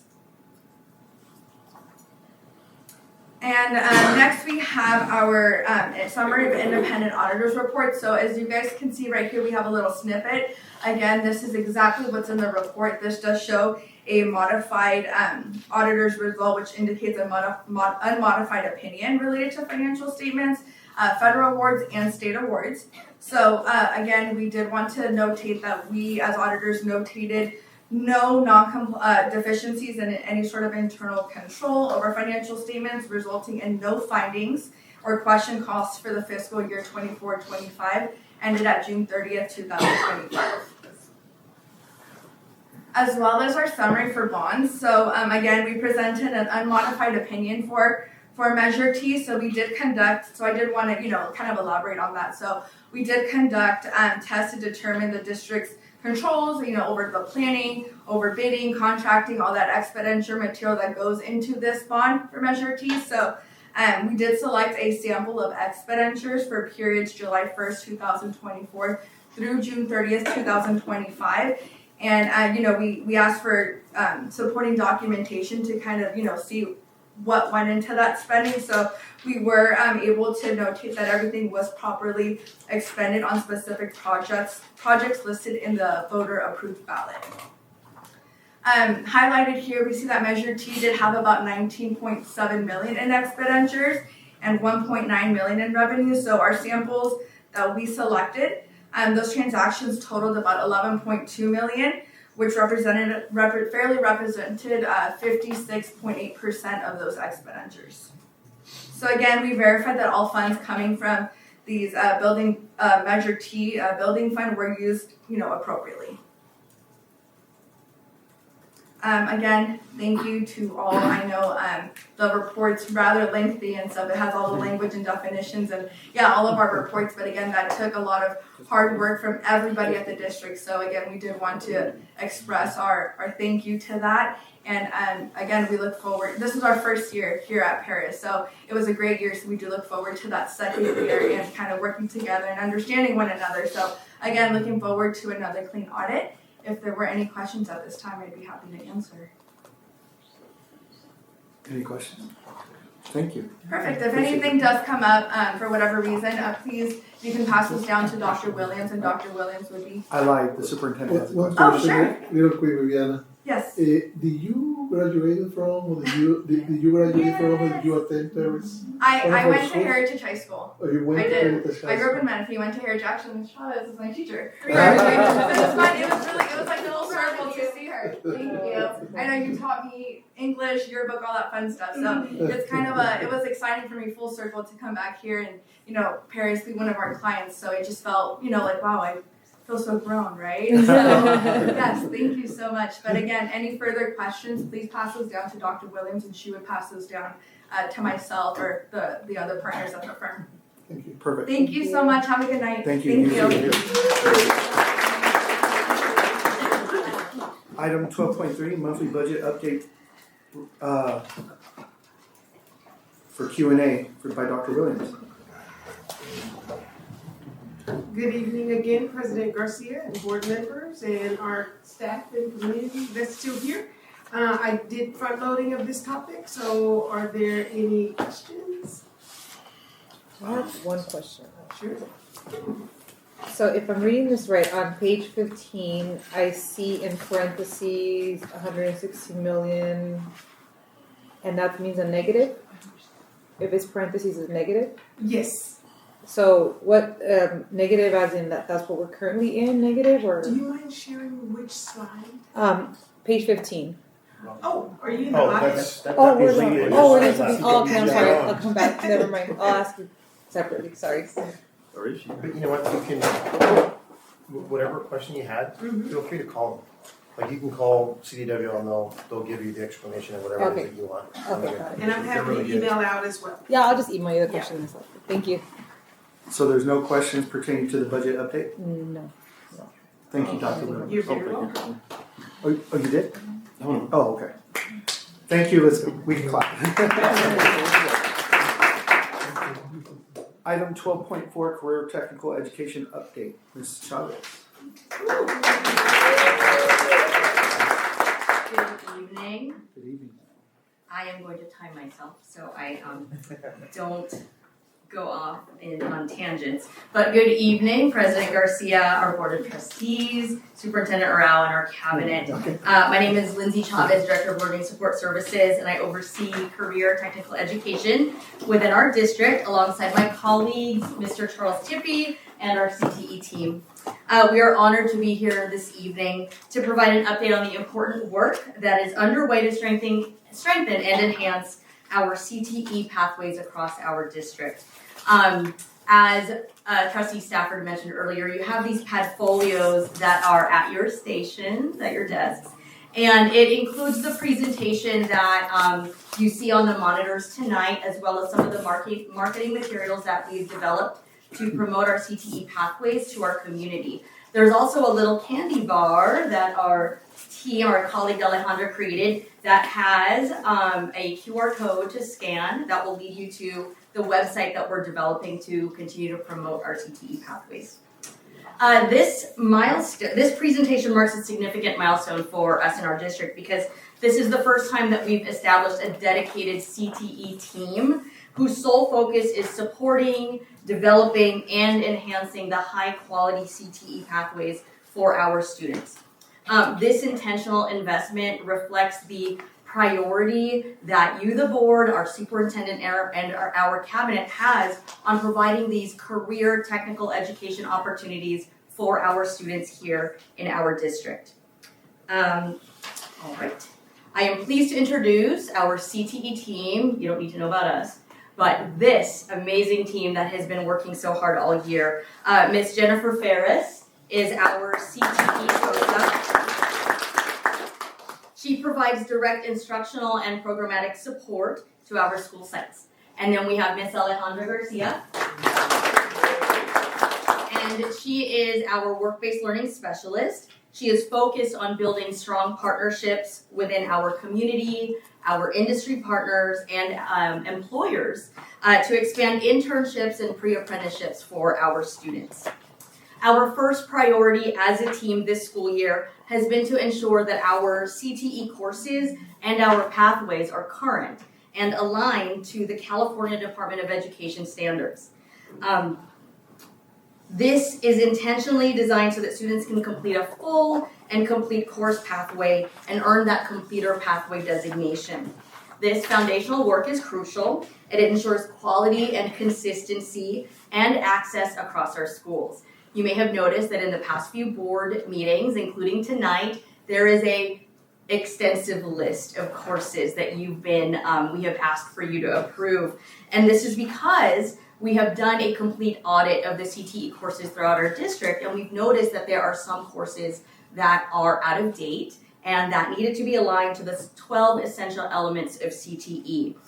This is important for grant compliance, the funding sources that support our CTE programs. These are requirements for those funding sources that our programs are current and up to date and aligned with the CDE standards. But let's take a step back and let's talk about what is CTE. CTE is an instructional program. It intentionally connects academic learning with real-world career skills. This provides our students with sequenced coursework aligned to industry sectors, hands-on learning experiences, and opportunities to explore careers while still in high school. This is especially important for our district because it supports access, engagement, and relevance for a wide range of our learners. When students see that clear connection between what they're learning in the classroom and their future, their goals and career desires, we see an increased motivation, we see stronger attendance, and higher rates of persistence towards graduation. There is a little video here. I'm not going to play it tonight, but we can save that for another time. So I'm going to skip that. All right. Now, from an accountability perspective, CTE plays a critical role in how our district is measured on the California School Dashboard, specifically within the College and Career Indicator. Now, students who complete a full CTE pathway can earn CCI credit as prepared. For our district, strengthening CTE pathways is not just about compliance or the performance matrix. It's about ensuring that our graduates are finishing and earning that diploma with purpose, with options, and a plan for success after graduating from our district.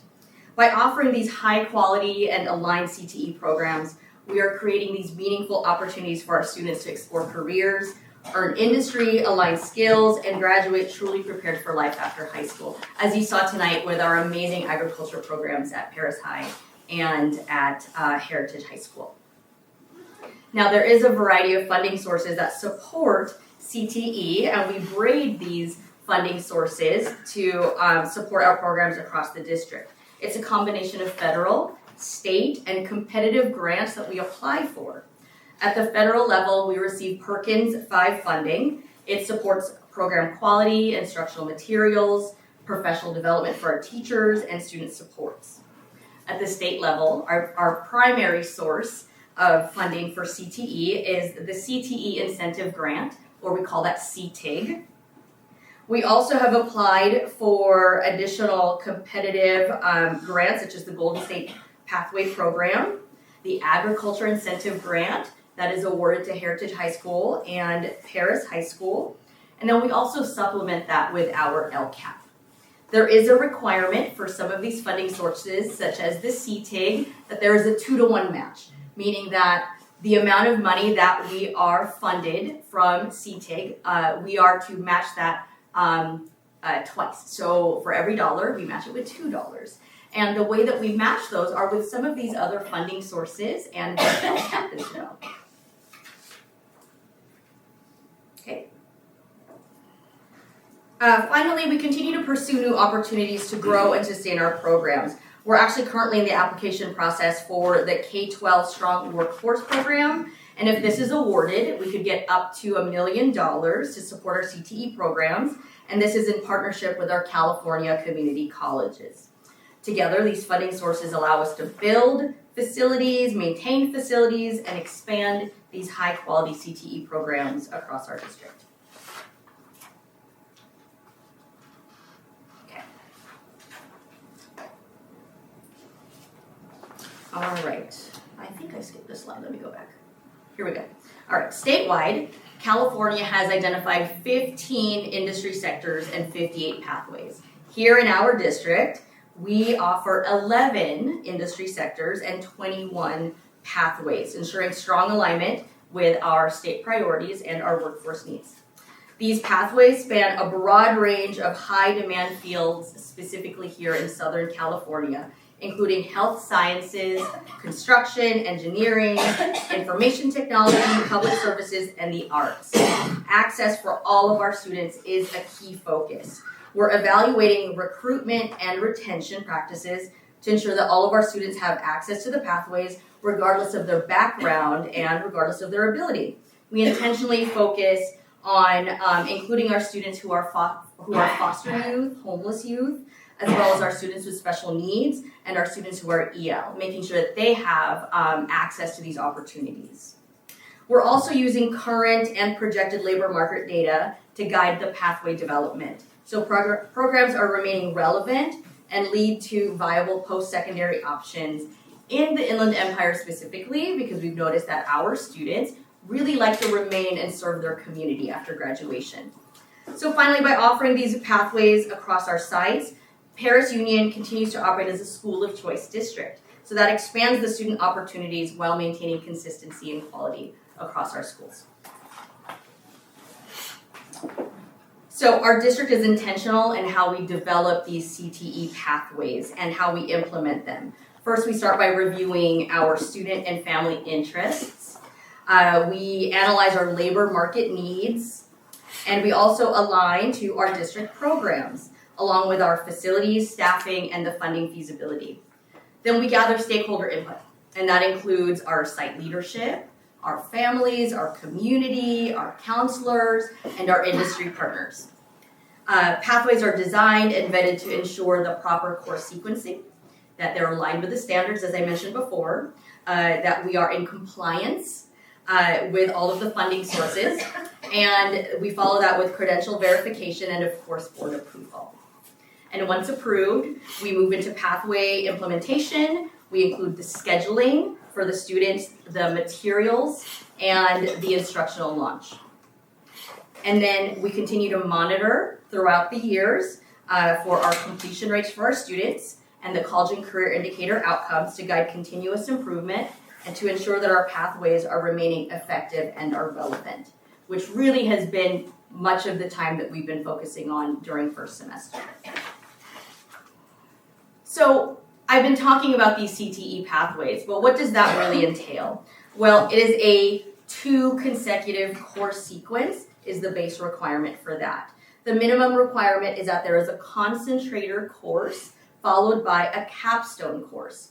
We do also offer introductory courses, which are optional for the pathway completion, but it's often used to help students introduce them to this pathway before they fully commit to the 2 years or the 3 years. Many of our current pathways also include a third course, which is called an applied concentrator. In that third course, this is where students participate in the advanced hands-on learning, such as internships within our community and pre-apprenticeships that earn them certifications. Now, for a student to be counted as a pathway completer, they must pass both semesters of the concentrator and the capstone with a C or better, and that meets the state expectations as well as the requirements for these funding sources. So I'm going to provide you with a specific example. We are excited to develop the CTE pathway at Heritage High School for the residential construction path, and I spoke about it briefly at last month's board meeting. Now, part of the work on developing this pathway was to analyze the labor market trends. So you can see that in this slide. It presents a labor market data that is from the California Community Colleges Center of Excellence for Labor Market Research. The construction and skilled trades remain a strong employment sector in the Inland Empire, and specifically for our community of Paris and Menifee, with consistent growth projected through 2028. These occupations support multiple entry points for our students, from immediate employment upon graduation to apprenticeships to long-term careers in inspection, construction management, in carpentry, and welding. This data supports continued investment in the building and construction trade CTE pathways that prepare our students for both workforce entry and career advancement. President Garcia, you're always encouraging us to be innovative and to think outside the box, and it is quite a bit of an undertaking to introduce a new pathway. And sometimes we're limited in our funding, and so President Garcia says we have to be creative. What can we do? So we actually reached out to our union labor partners, Carpenters Union, and asked them, how can you support us? How can you help us? And that's resulting in partnerships where they're willing to help provide the equipment and some tools for this construction pathway. So that's really exciting, and I thank you for that encouragement. Well, I don't want to take credit. I think it's everybody on this board. So this one-page document is going to show you the different career pathways that we offer throughout our school district. This also includes the new pathways that we're introducing for next school year. We have pathways aligned to high-demand industries, including health, agriculture, engineering, construction, public safety, and digital media. At Paris High School, we're going to start with Paris High School. They offer one of our most comprehensive CTE portfolios with a strong depth in agriculture, as you saw tonight, alongside pathways in transportation, hospitality, and digital media. These programs leverage our long-standing facilities and our community partnerships, particularly in agriculture and animal science, to provide students with clearly articulated career-ready pathways. Heritage High School's pathways reflect the traditional strengths and strategic expansion. So agriculture remains a cornerstone, while newer pathways in education and construction trades respond directly to the workforce shortages in our area and also the interest of our students. This site highlights how we are growing our programs intentionally while maintaining quality in our alignments. Paloma Valley High School, we are focused on engineering, transportation, hospitality, and digital media with a strong emphasis on technical skill development. Liberty High School offers one of the district's most diverse pathway selections, including health sciences, IT, public safety, entrepreneurship, and media arts. The medical assisting pathway is a standout example, providing students with a clear progression into clinical, post-secondary, and workforce opportunities. Liberty also stands out within our county as a model CTE pathway school, where every student enrolled at Liberty High School is part of a CTE program. At CMI, we are highlighting the new pathway development. For 26-27 school year, we are expanding access to health science and digital pathways.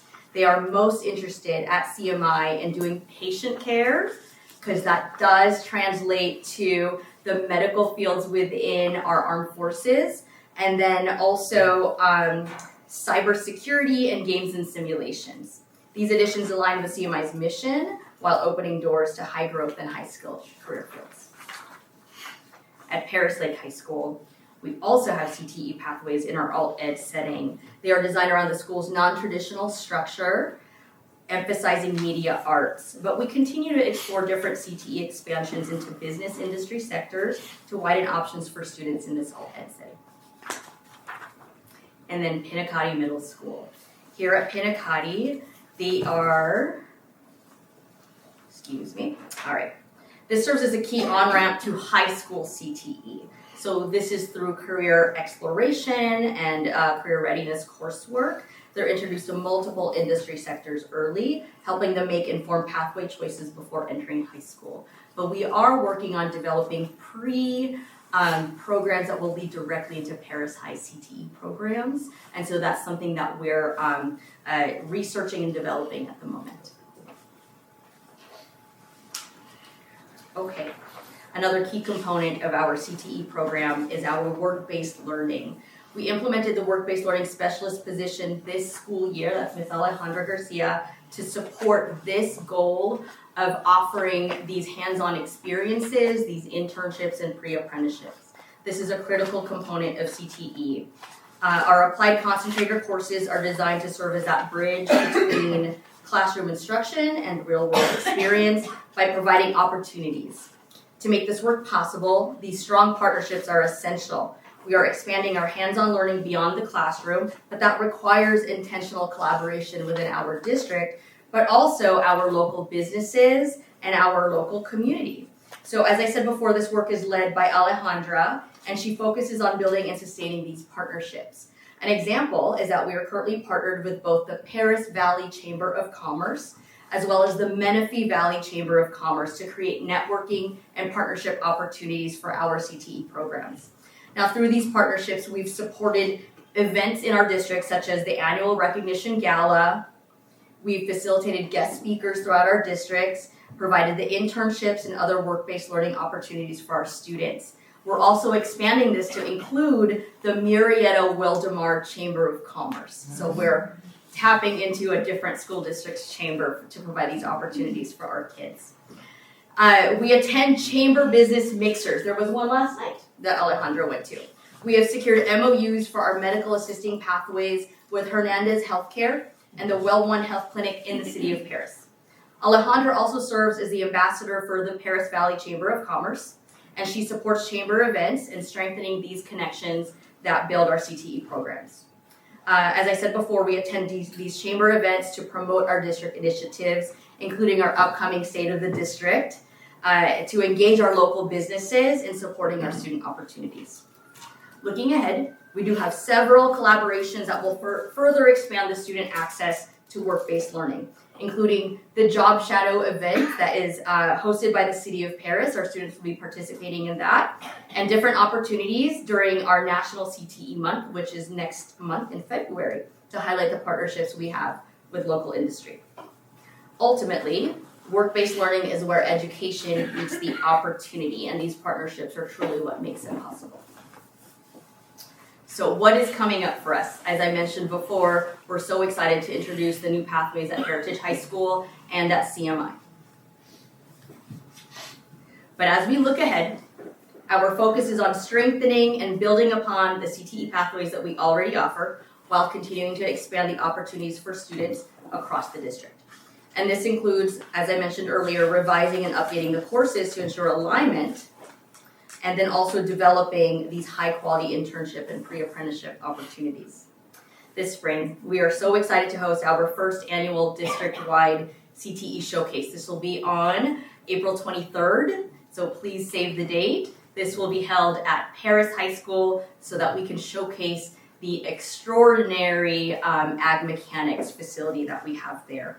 This event will provide our families, our students, community members, to explore our CTE pathways and see student work and engage directly with our industry partners. So we'll have members of our agriculture teams, as you saw today, but also from all of our other CTE programs, such as our video and media production, our business pathways, culinary, auto, and all of them. A key part of our continued work also includes the intentional outreach to our families and the broader community. And so we are diligently working on increasing the visibility and the understanding of our CTE programs. We're producing promotional videos for each of our pathways. We started working on the marketing materials. There are some examples in your portfolios there. And we're working on presentations as well to our feeder school districts so that our incoming students are aware of the amazing things that we offer here in our district. In addition, Trustee Hall, we are in the exploration phase for a potential aviation and drone technology pathway. This work includes curriculum development, visiting existing aviation programs. There's a stand-up program at Corona High School, and we're going to be visiting them shortly. We're also identifying industry partnerships and assessing facilities and equipment needs. We are going to be meeting with the president of the Urban Aviation Group, which is an organization that provides aviation-focused education. That meeting's on Friday to talk about curriculum planning and development for that. We're also exploring partnerships with neighboring airports, including the French Valley Airport, to support this pathways development and see how they can provide input on what would be most beneficial in our community. So together, this work ensures our CTE programs remain relevant, forward-looking, and aligned to both student interests and workforce needs. I really tried to rush there, I'm so sorry. But thank you for your time and attention, and I'm here to answer questions and points of clarification. You know what, in looking at the programs, I was, and I apologize if I was paying attention, but I was also looking at all this stuff. And one of the cool things that I saw that you had with the digital media arts, yes. Again, I think it's MSJC is opening up, I think it's called Studio 215. Yes. And it's basically, something that they're partnering. I want to say, I forgot what studio or what, I don't know if that was Disney or someone at Burbank, but basically they're getting the equipment that is like state of the art. And that's going to be right in our backyard. And the fact that we're kind of offering these to things, and it's good to see it at Paris Lake, they're already getting that because, sometimes students, they take a delayed path on kind of where they're going to go. And so it sparks an interest. They go from there and they're like, hey, you know what, I learned this at Paris Lake, but now they're going off and, they see the studio at MSJC and they're like, hey, wait a minute, like maybe schooling's not that bad, you know what I mean? Because then they're doing something, they're creating a skill, and not only that's a skill that can generate probably a good income for them, knowing that they can use that and expand it in the media arts. It's kind of like the aviation thing. You can do multiple things with that. So thank you guys for your diligency in doing all that. And I did notice on this one, I have a buddy, and I know you didn't put it on it, but it was good, and it's probably because it's next year. So will they also do the construction thing? Because I'm going to contact my buddy at KD Homes, and I know he's been wanting to partner with us. And since we're going to start getting in that construction pathway, I think building these partnerships, will only benefit the students and the parents of the community, which for us, it's like a great partnership because they're always looking for people to, or kids who may not want to go to college, but they want to make some money and they can start learning trades and relatively making a good income and learning along the way. And what was the last thing? Oh, so in middle school, and I don't know if we're doing this, and it's just kind of a thought. So I know that when I was doing some of the research on, I think we have like 20% of our students are college ready, right, to go. So, and we spend a lot of money and resources and programs, and they're the motivated kids and they deserve everything that they get going that path. And obviously, investing in that and their future is great. But then, when I think about, okay, that's 20% and they're the motivated, but there's the other 80% who, I don't want to say that they're not motivated, but maybe they're just not, they don't know yet. They just don't know where they're going.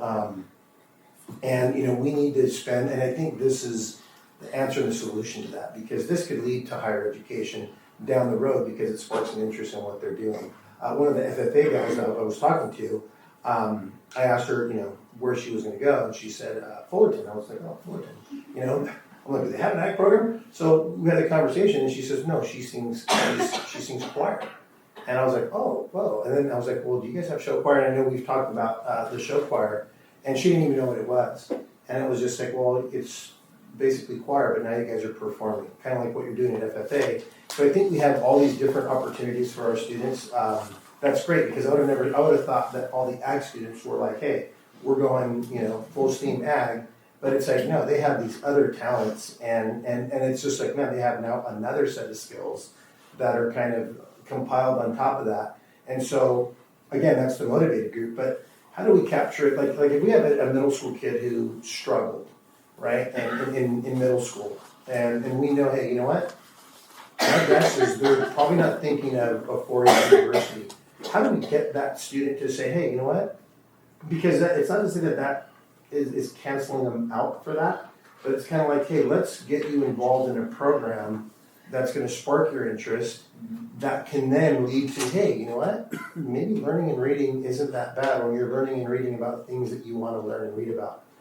Because, obviously reading is the pathway to so much understanding and learning. But is there a way that we can kind of like capture those students and not just push them? Because it seems like, in most districts you get these kids and you're pushing them, towards they got to have algebra 2, by the time they're in, this grade, or got to finish algebra by 8th grade. It's like, not every kid's built like that, and in my lifetime, I rarely used algebra. I went through algebra 2, I did that for college, but the reality is that's not the percentage. So how can we capture those kids to kind of just say, hey, you know what? You're struggling now, but let's find something for you, and that way, hopefully that'll kind of create a spark and go from there.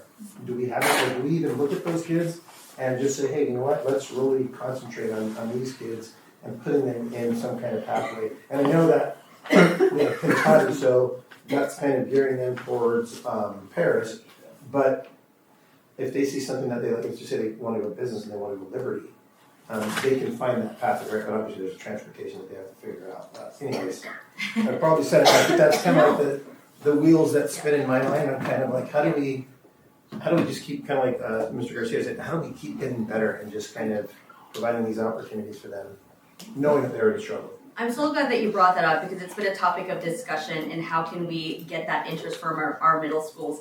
As you know, one of the challenges we have in our district is that we have 4 different feeder middle school districts. Certainly we're exploring the possibility of doing summer bridge programs, partnerships with Pinacati. But one of the grants that we're actually applying for, the K-12 Strong Workforce Program, we're actually co-authoring one of the grants with Menifee school districts so that we can have that direct connection. Right now we're working directly with Catherine Newport Middle School, and we're going to write that grant together so that we can have that direct connection from the rising high school students that they're sending over to us, so that they're aware of the CTE programs that we have, and that they can develop their pathways in the middle school. It's like a win-win for all, right? Yeah. They're developing their programs, and then it leads directly into our school district. And so, that's one of the ways that we're thinking outside the box. Who can we partner with, right? Yes, we have our industry partners, but hey, don't forget all these different feeder middle schools, and how can we support our neighboring school district, because ultimately it benefits us. Now, quick question, because you mentioned Newport, where are those kids zoned for? They go to Paloma Valley High School. Okay, and the reason why I say that is because I think what you just mentioned is very important. I mean, those kids attending those schools, they have Lake Elsinore right down the road. Right. And so we don't have the competitive programs, and we do. It seems like, and we do. Has a lot. We absolutely do. And I think that's great, because that's sending them down that pathway to go into our school district, as opposed to just kind of turning left and going, a little bit more for Lake Elsinore. So that's great to hear that we're doing those partnerships. Thank you. Can I comment real quick? I just told Dr. Rouse just how you're both talking about reaching out to the neighboring districts. We could also recover 88 because we're enticing them to come over to our district. Just throwing that out like we didn't know it. Any other questions or comments? This is exciting. This is why I got here.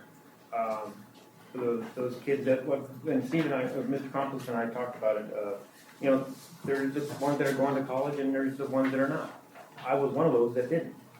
So this right here, you and your team are in the right spot and you guys are in the right job positions, and I appreciate it and I applaud you guys. I'm a numbers chaser. So if I'm in 4th place, I'm looking to get to 3rd. So do you guys look at, okay, we got pathways, how do we get to be the best in Riverside County? How do we get to be the best in California? And then, just keep chasing those numbers. We want to help you get there. Whatever pathway it is, let's just be the best at what we can. So as you guys look at programs, okay, they got a great program, we're here, how do we get there? That kind of thing. And are we looking at Apple, Amazon, Verizon, Google, all those big guys to partnership to get that free stuff from whatever it is, computers or whatever they offer? And then just promoting this. Miss and I had talked about it last month, seems like last week. How you're doing this at Paris High, but how do we get it really out there so everybody knows about it? And that's a big focus that we need to make sure. We talk about promoting, and I'm in sales and service, and our customers are our students. That's my main customer. How do we get them to be highly satisfied, successful in education? That's what we need to do. For a number of years, I felt that our CTE programs are the best kept secret that we have in our district, and we're excited to really open the doors so our community can come in and really experience it and see what we have to offer. Well, you know what, and I think what he mentioned, I think the product today that we saw is how you market it. Yes. I mean, getting those kids out, to the chambers or any kind of parent group, whether they're in Menifee, Paris, any of our feeder schools. Because to me, at the end of the day, like, that's the product. Like, that's what we're producing. And that's an excellent product. You know what I mean? And so it almost like they can sell the program, I think, better than some of us adults, can, because they're the ones that are actually doing it. They're the ones that are getting up there, showing the presence that I know that Mr. Garcia mentioned of the way that they publicly speak. And so, I mean, I think that's basically it. And seeing those programs and having them here, I think it's the highlight of our, at least for me, of the board meetings. And I just think we need to get them out there, and network them. And, it sounds bad, but market them. Like, yes. Because they are really, they're going to be able to communicate with the parents and with the youth, you know what I mean? Because the kids are going to see, hey, those kids are just a little bit older than me. But they got the cool jackets on, they got little, that's, I think, the best product that we can sell. So if we can do whatever we can to get them out there, that would be great. Absolutely. I would love to set up a meeting and to come in and just listen to you guys and go deeper into this. Thank you. Trustee Hall, we have a marketing, sales, and service Okay. industry pathway, so you should come and speak. All right. I have a question. Yes. It's going to be a little off, and I don't want to catch you off guard, so That's I okay. kind of don't want to ask it. I'm used to you. Okay. Good. Okay. A while back, I think maybe before you took your position, we hired some job specialists that Yes, were we to did. go out and find jobs for our CTE students. I don't even know who these people are. So I think you're talking about our job development specialists, and they work with our transition partnership program that specifically works with our special education students at our PALS, and that is the life experience hands-on learning. Am I saying that correctly, Alejandra? Kelly? Yeah, so one of the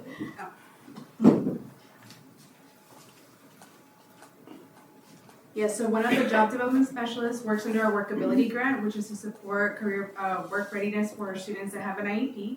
And then we got the We Can Work grant, which was going to do a transition resource specialist and an additional job development specialist, both supporting students that have an IEP or a 504 for these job readiness. So those 3 positions were not specific to CTE, only my position, which is a work-based learning specialist. Oh, okay. So who would be their direct supervisors? Okay. We'll get to the bottom of this. So, okay. Where are these people? And what are they doing? Oh, they're doing amazing things, Kelly. I mean, I'm sure they're doing something. I just don't know. Sure. We need to know. Yeah, so over the course of the last year, working in conjunction with our partners in Ed Services, we realized that it really made more sense to transfer those individuals to special education because they do support students with disabilities specifically. So they are state grants, workability, we could work. So they're housed at PALS now in the area affectionately known as the Bullpen. So there are 3, it's Maria Cruz-Smith, Amy Eberwine, and Monica Casares. And so they do similarly, like Alejandra goes out and forms partnerships with businesses. So we have students with disabilities who are working in Best Buy. One's exciting because even though it's supported employment, they found out that just last week that the students doing such amazing work that Best Buy wants to hire them, like, hire not supported employment because they love technology. So they go out, they forge new partnerships with all sorts of businesses. And just, they're out there meeting with school sites. They go to the comprehensive sites because we do have students with disabilities that are in workability and we can work. They also support our PAL students and their community-based learning and their supported employment. Okay. I mean, don't take this in any It's wrong okay. way. I'm learning because this has been a while ago. And we hired them, and we never heard anything about it. Yeah, so evidently the We Can Work grant first came to Paris Union in January of last year, but it took some time to hire and to onboard them. So they started, 2 of them started July 1, 2025, and then our 3rd team member started in middle of August 2025. So they are, even though the grant was introduced last year, it just took a little bit of time in the transitions to get So this grant was a 3-year, wasn't it? The workability has been ongoing for a lot of years. We Can Work is the 3-year grant, yes. And it originally provided up to 120 hours, 300 hours of paid employment per student in the program. It has now been reduced just as kind of a preemptive to ensure that there's enough funding to last throughout the course of the grant. The state is now, it's 110 hours per student of paid work employment for the weekend work grant. It's much bigger than our workability grant. Okay, so just to be clear, that's great what Yes, you're doing. okay. The CTE programs are not getting the support of these job No, specialists to go out and find them jobs. They kind of can work in conjunction. So although they are different and the funding is different, for example, if I have a student at Liberty who is in patient care, so they're going to do medical assisting, but they have an IEP or a 504, instead of getting an unpaid internship, then I can collaborate with the job development specialist with We Can Work to have them get a paid internship that gets paid through the DOR program. So although they're not really interlinked or anything, we can intertwine them so that our students that are in CTE programs that fall under an IEP or a 504 can get a paid work experience internship. That's good. That's beneficial. I just, remember, this is nothing negative, although it may sound like it. Okay, so this was sold as something different. This was sold as the support for our CTE programs to go out and get them jobs. That's what I understood it to be. I didn't know they was all going to PALS.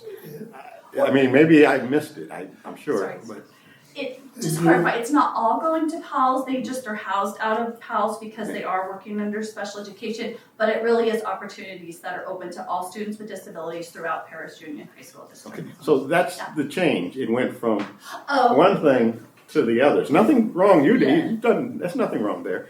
That's great what you've done with it, but it's not what they sold to us. So, Just following up on what you were mentioning, Trustee Stafford, and probably you can expand a little bit on this. Last year we were talking about hiring one staff member to support the pathways at Liberty High School, right? And I know that you're doing that. And that was specifically for the students in all the pathways across the district, across our high schools, but specifically Liberty because that is a pathway high school, right? And we promised our students that they were going to receive those opportunities, but we didn't have the staff to find them, right? So we are doing that currently. So I was going to ask you a big favor just to address, and I think what Trustee Stafford is bringing is really important. well, in the interest of time, I can talk later with Lindsay about this. Yeah. I mean, that's why I didn't want to blindside you, Yeah. because it's more to it than we can do right now. But continue. Yeah, I just want to ask you a favor, if we can ask our staff that they're working with the students, and they can report back to you how many students from Liberty High School on this pathway they can be placed, right? And we can have the names of the companies, right, of the businesses. That way we are going to have a data.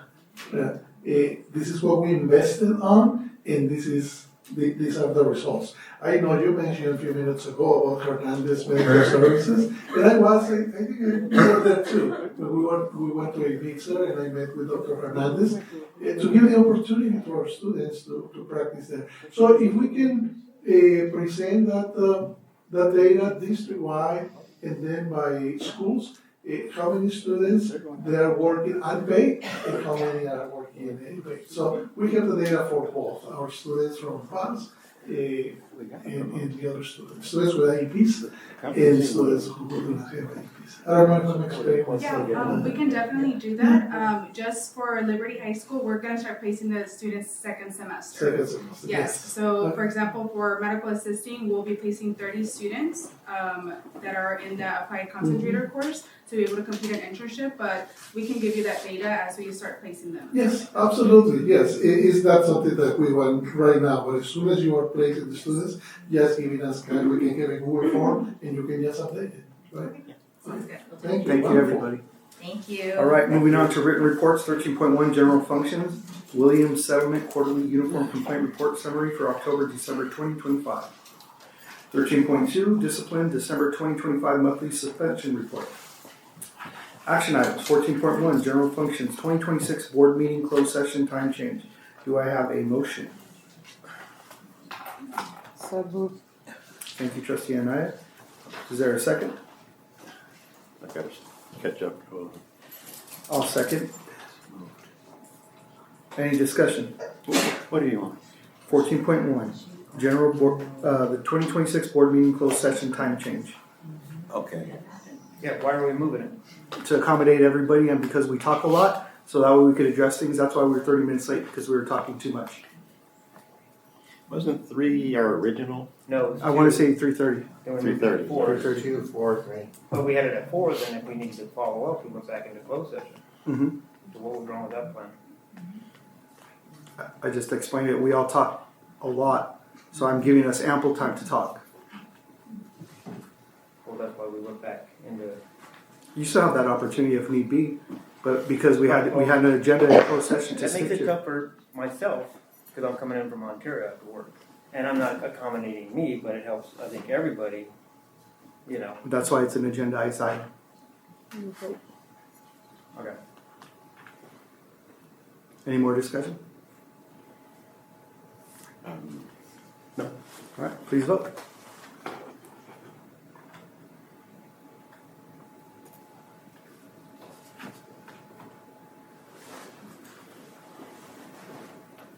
(14.1) passes 3-2. 14.2 general functions monthly compensation increase for board of trustees members. Do I have a motion? So moved. Thank you, trustee Hall. Is there a second? Second. Thank you, trustee Anaya. Any discussion? See none, please vote.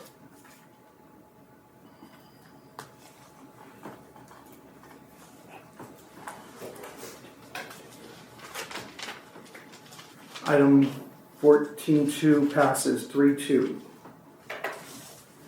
Item 14.3 personnel certificated personnel action items. Do I have a motion? So moved. Thank you. Is there a second? Second. Thank you, trustee Anaya. Any discussion? See none, please vote.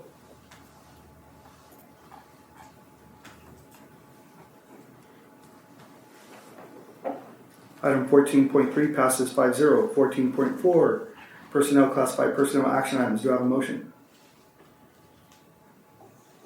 So moved. Thank you, trustee Anaya. Is there a second? I'll second it. Any discussion? Seeing none, please vote.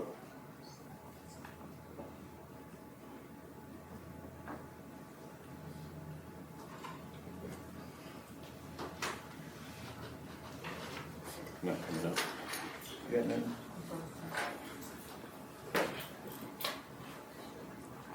That master reset.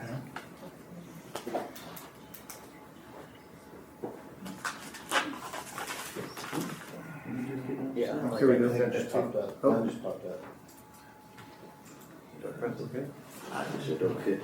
Oh, yeah, oh, there you go. All right. But I got it. Okay.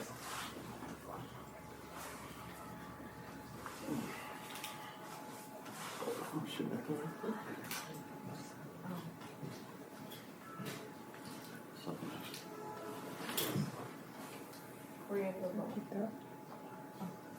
Item 14.4 passes 5-0.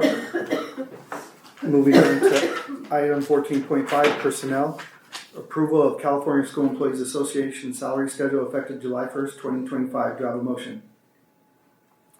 I'll make the motion. Is there a second? Second. Hang on, I just got to 14.5, so you're going a little too fast there.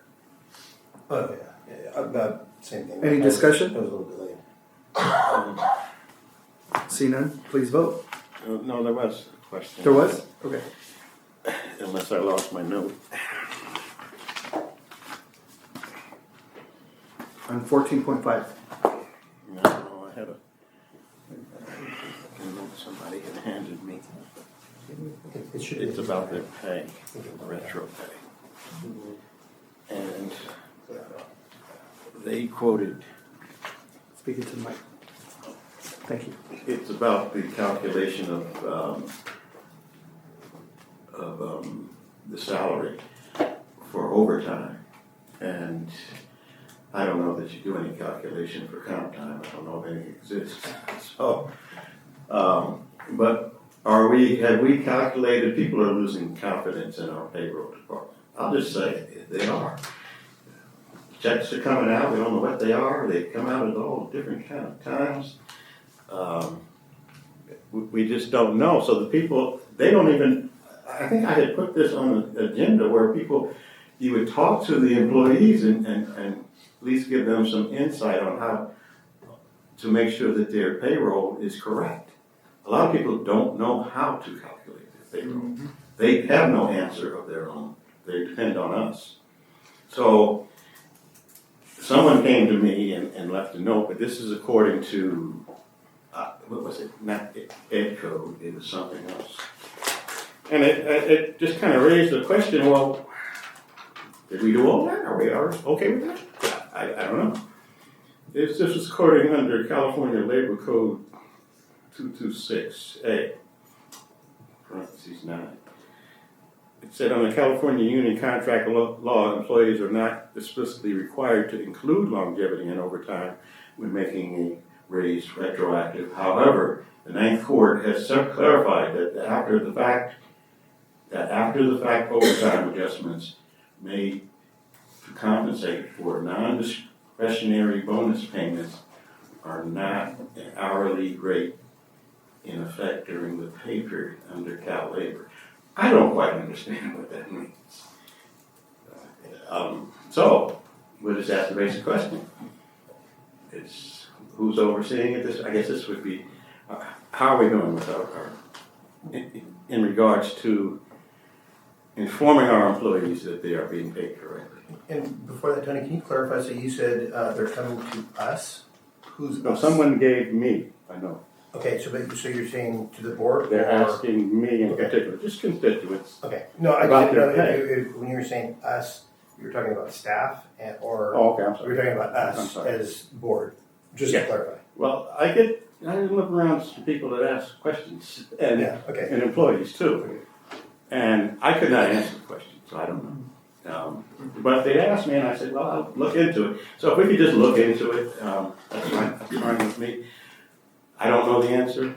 It's probably, you can take this note and look at it and see if it applies.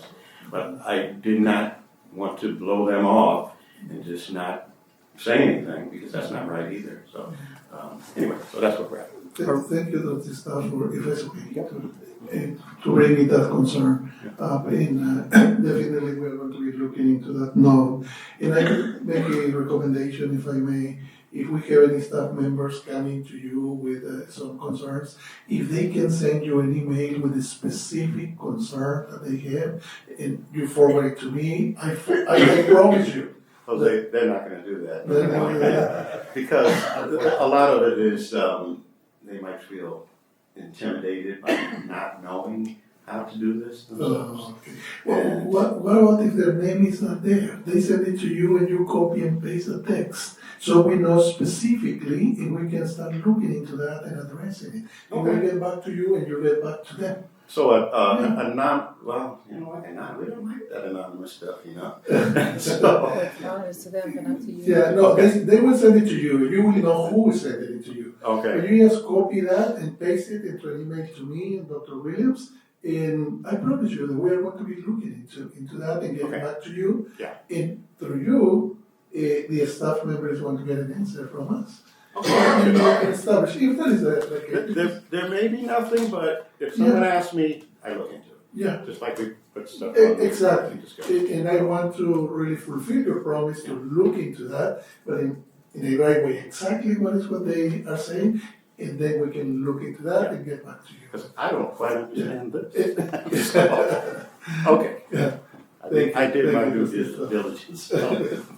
Any more discussion related to 14.5? Seeing none, please vote.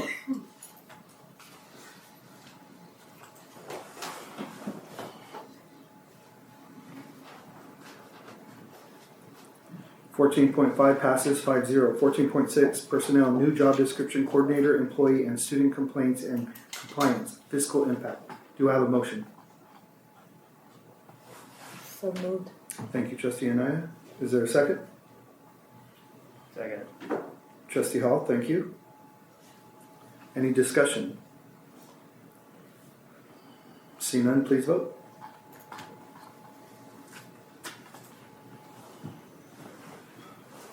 .6 fails, 3 noes, 2 yeses. Oops.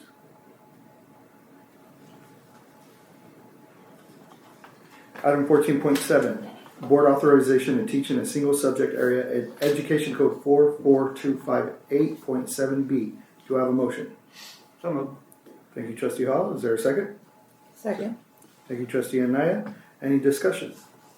You know, the only question I have is I see, are these just for like 6/5 positions, or are we kind of making some schedule changes and to accommodate specific needs, or?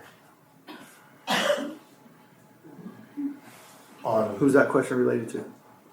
well, the personnel that were. Does anyone want to answer that from the cabinet?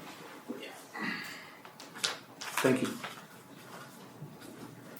These are authorizations for some of the assignments that we've had, so we've had to correct some of the things that, like course code and things like that. And these are just authorizations for certain classes so they can teach.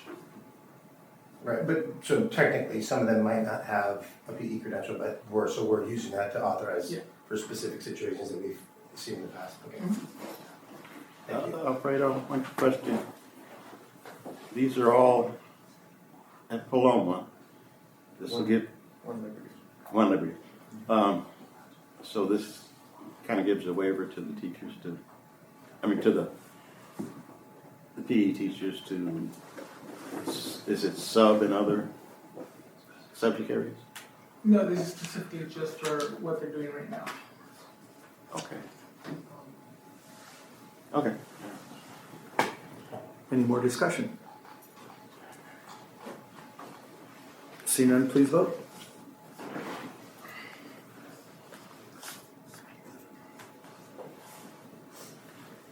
Item 14.7 passes 5-0. 14.8, business approval of the 2024-25 audit reports. Do I have a motion? I'll make the motion. Second. Thank you, Trustee Stafford. Any discussion? See none, please vote.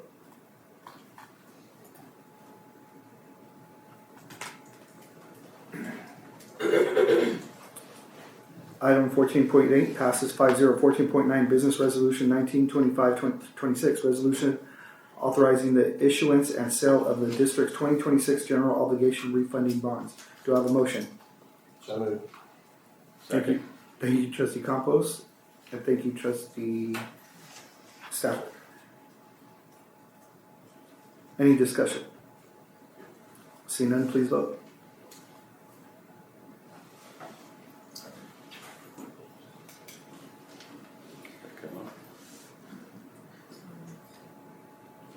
Stuck. James. I know he wants to go. We want you to have. Stay on that. Ooh. Oh. One can. There it is. There it is. All right, we're starting to come up. Okay. How do you stand up and stuff happens? You're our new internet. They call it count your chickens before they hatch. You may be one of those contestant in restarting the computer.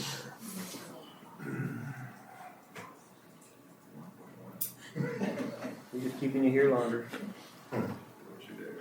Look at me. When I hit yes, it doesn't come on. So you do it. Yes. I think mine's up. Yeah, I've already clicked in. There, I think it's going. It's going. It's slowly going. Did you? Now it's just showing. Did you vote? I see your face, Evan. Right?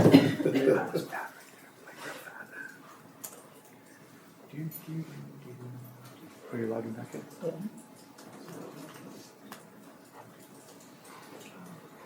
Get hacked. Don't go on that one. Somebody's got a camera. And then waiting for Ms. Anaya to. Ready for the vote, Ms. Yeah. Item 14.9 passes 5-0. 14.10, business resolution number 2025-26, resolution of the Board of Trustees of the Paris Union High School District self-certifying increased federal micro purchase threshold, no fiscal impact. Do I have a motion? So moved. Second. Thank you, Trustee Anaya and Trustee Hall. Any discussion? We're on 14.10. I think We're on 14.10. Oh, no. I'm on 14.9. 14.10. Wait, I'm on 9. Me too. So 14.10 is showing on top, Did but the then numbers move 14.9 is showing on the bottom. So both of them. where'd you Only go? looking at our pictures. We'll wait till the software catches up with us human beings.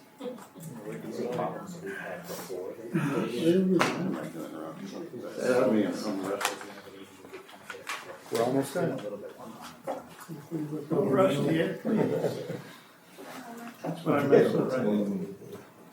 Oh, it jumped to 14.11. Are we supposed to be on 14? 14.10. Okay. I'm on So, 14. I'm on 11. It's not. I skipped that and screwed it. You're trying to go.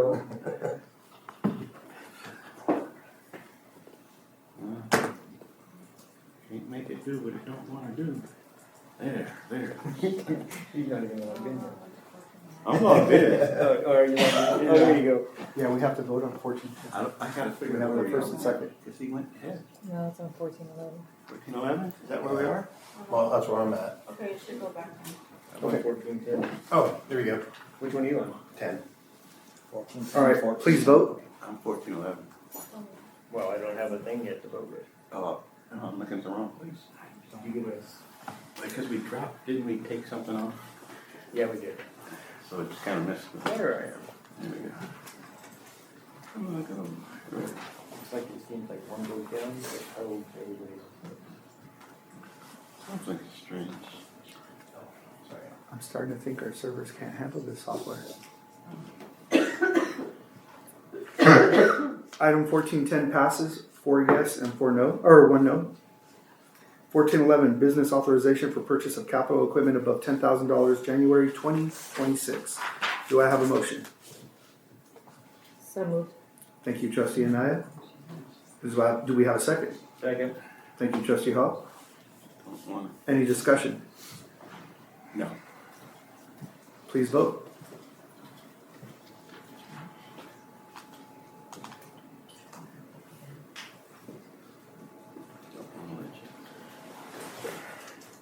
There it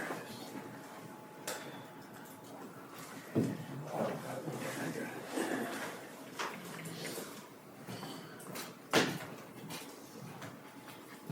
Item 14.11 passes 5-0. 14.12, business authorization for purchase orders above $50,000, January 2026. Do we have a motion? So moved. Thank you, Trustee Hall. Is there a second? Second. Thank you, Trustee Anaya. Any discussion? See none, please vote.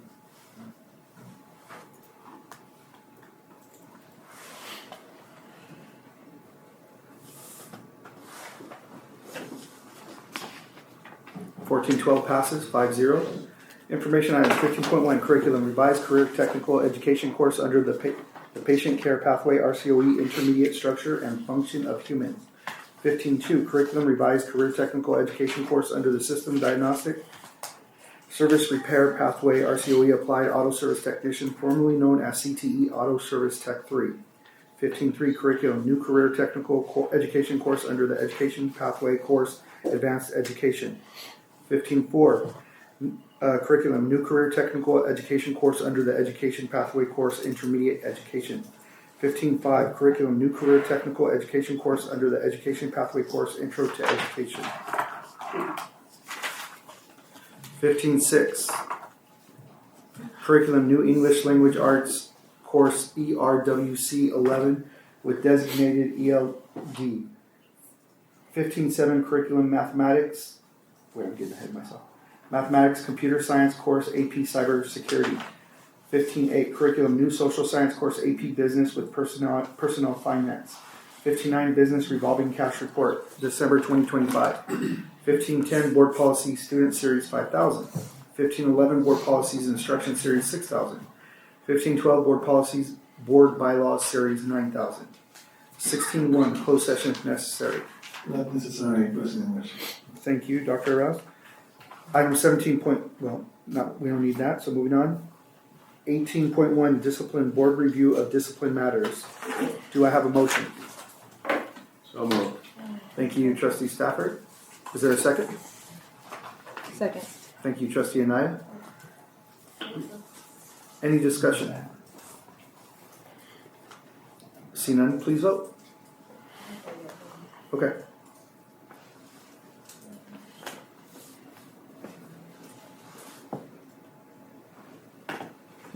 So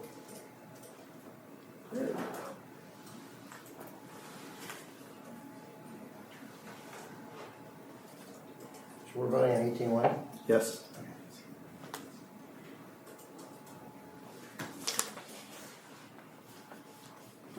18.1 passes 5-0. 18.2 discipline reinstatement of student discipline matters. Do I have a motion? I'm sorry, who was that? That was me. Okay, Trustee Hall, thank you. Is there a second? Second. Trustee Anaya, thank you. Any discussion? All right, please vote.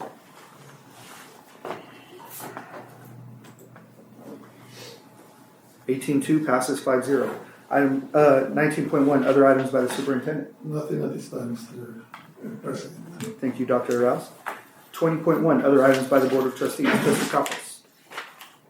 None at this time. Thank you, sir. Trustee Hall. None at this time. Thank you, sir. Trustee Stafford. Just to thank you for the gift, Lindsay. Sorry for bringing up the awkward question. No, okay, anytime. I feel bad now. So, okay. Thank you, sir. Trustee Annette. Nothing at this time. Thank you. And myself, no other items by the Board of Trustees, for myself. But I do want to thank you all for all your hard work and dedication and thinking outside the box, being innovative. Thank you, everybody. Dr. Tomasian, thank you. You've been on my mind for a while, and I've been hearing about you, but I haven't been able to recognize you. Thank you. All right, 21.1 future board topics. Are there any future board topic requests for the regular board meeting?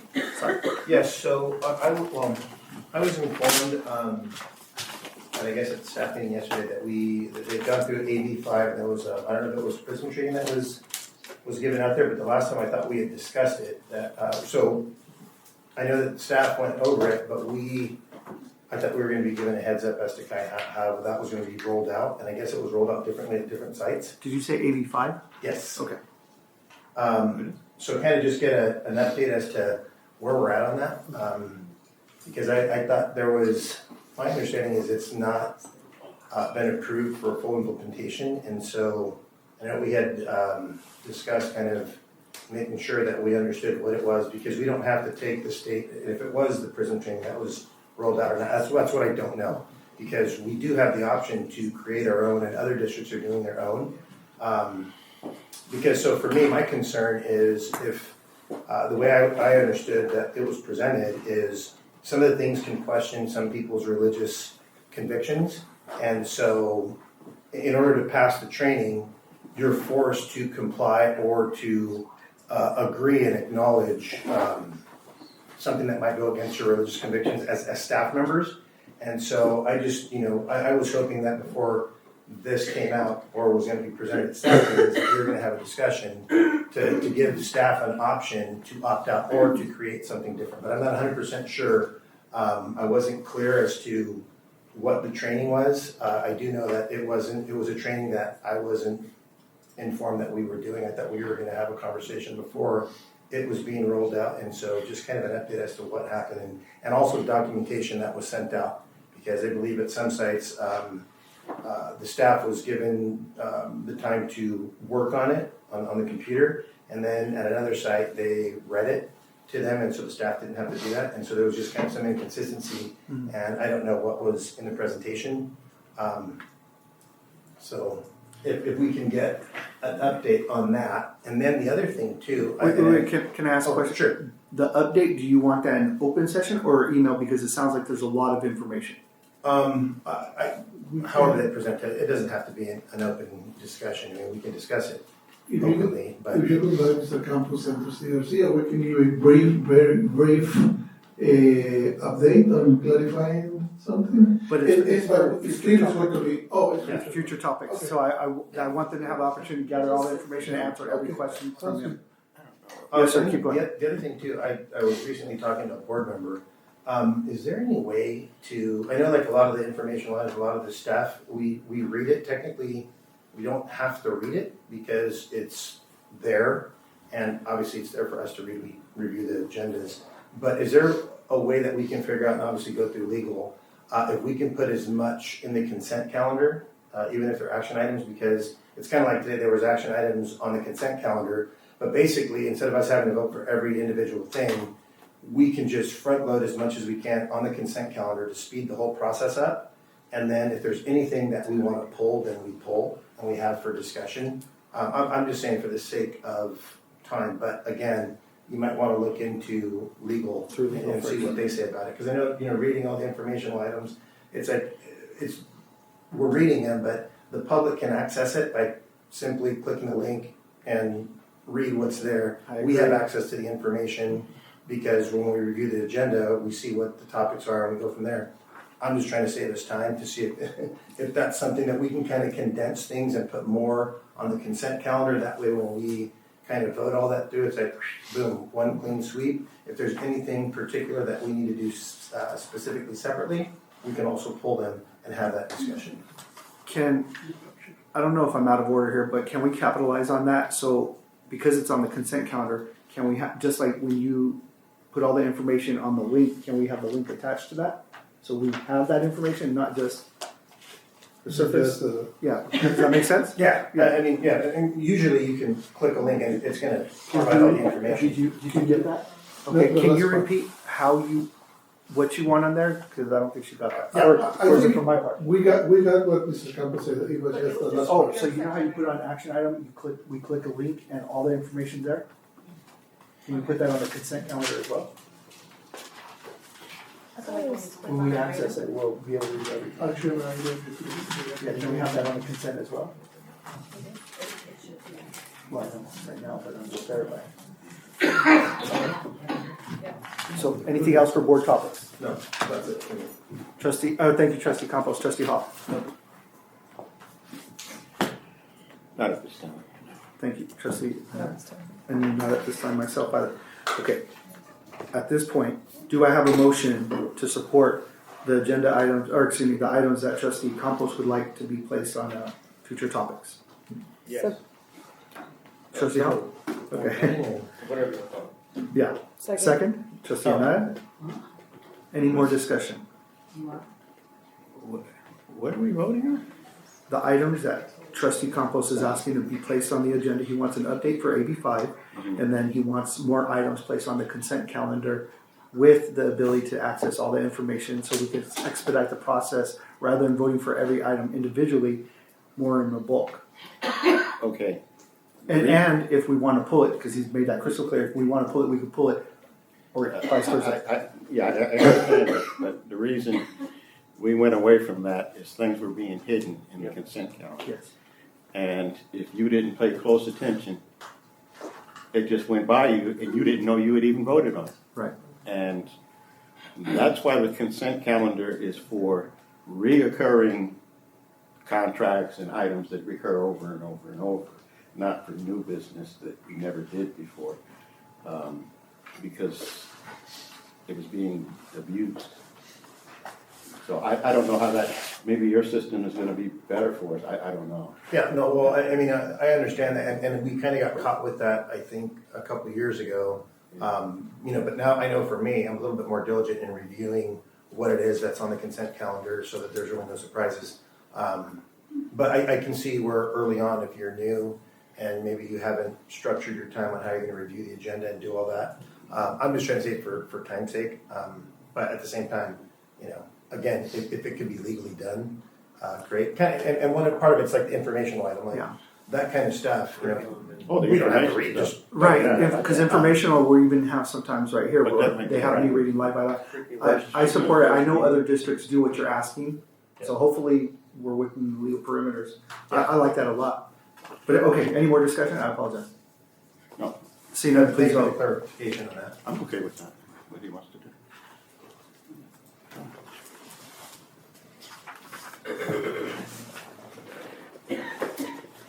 21.1 passes 5-0. Item 21.2, adjournment, regular board meeting of the Board of Trustees for January 14, 2026. Do I have a motion? Trustee I never got Campos? to vote on that. 14-11. You did get a vote on? Nothing ever came up. Oh. Maybe I did need that for the eggs. Is there a second for 21.2? Second. Thank you, Trustee Anaya. Any discussion on adjournment? See none, please vote.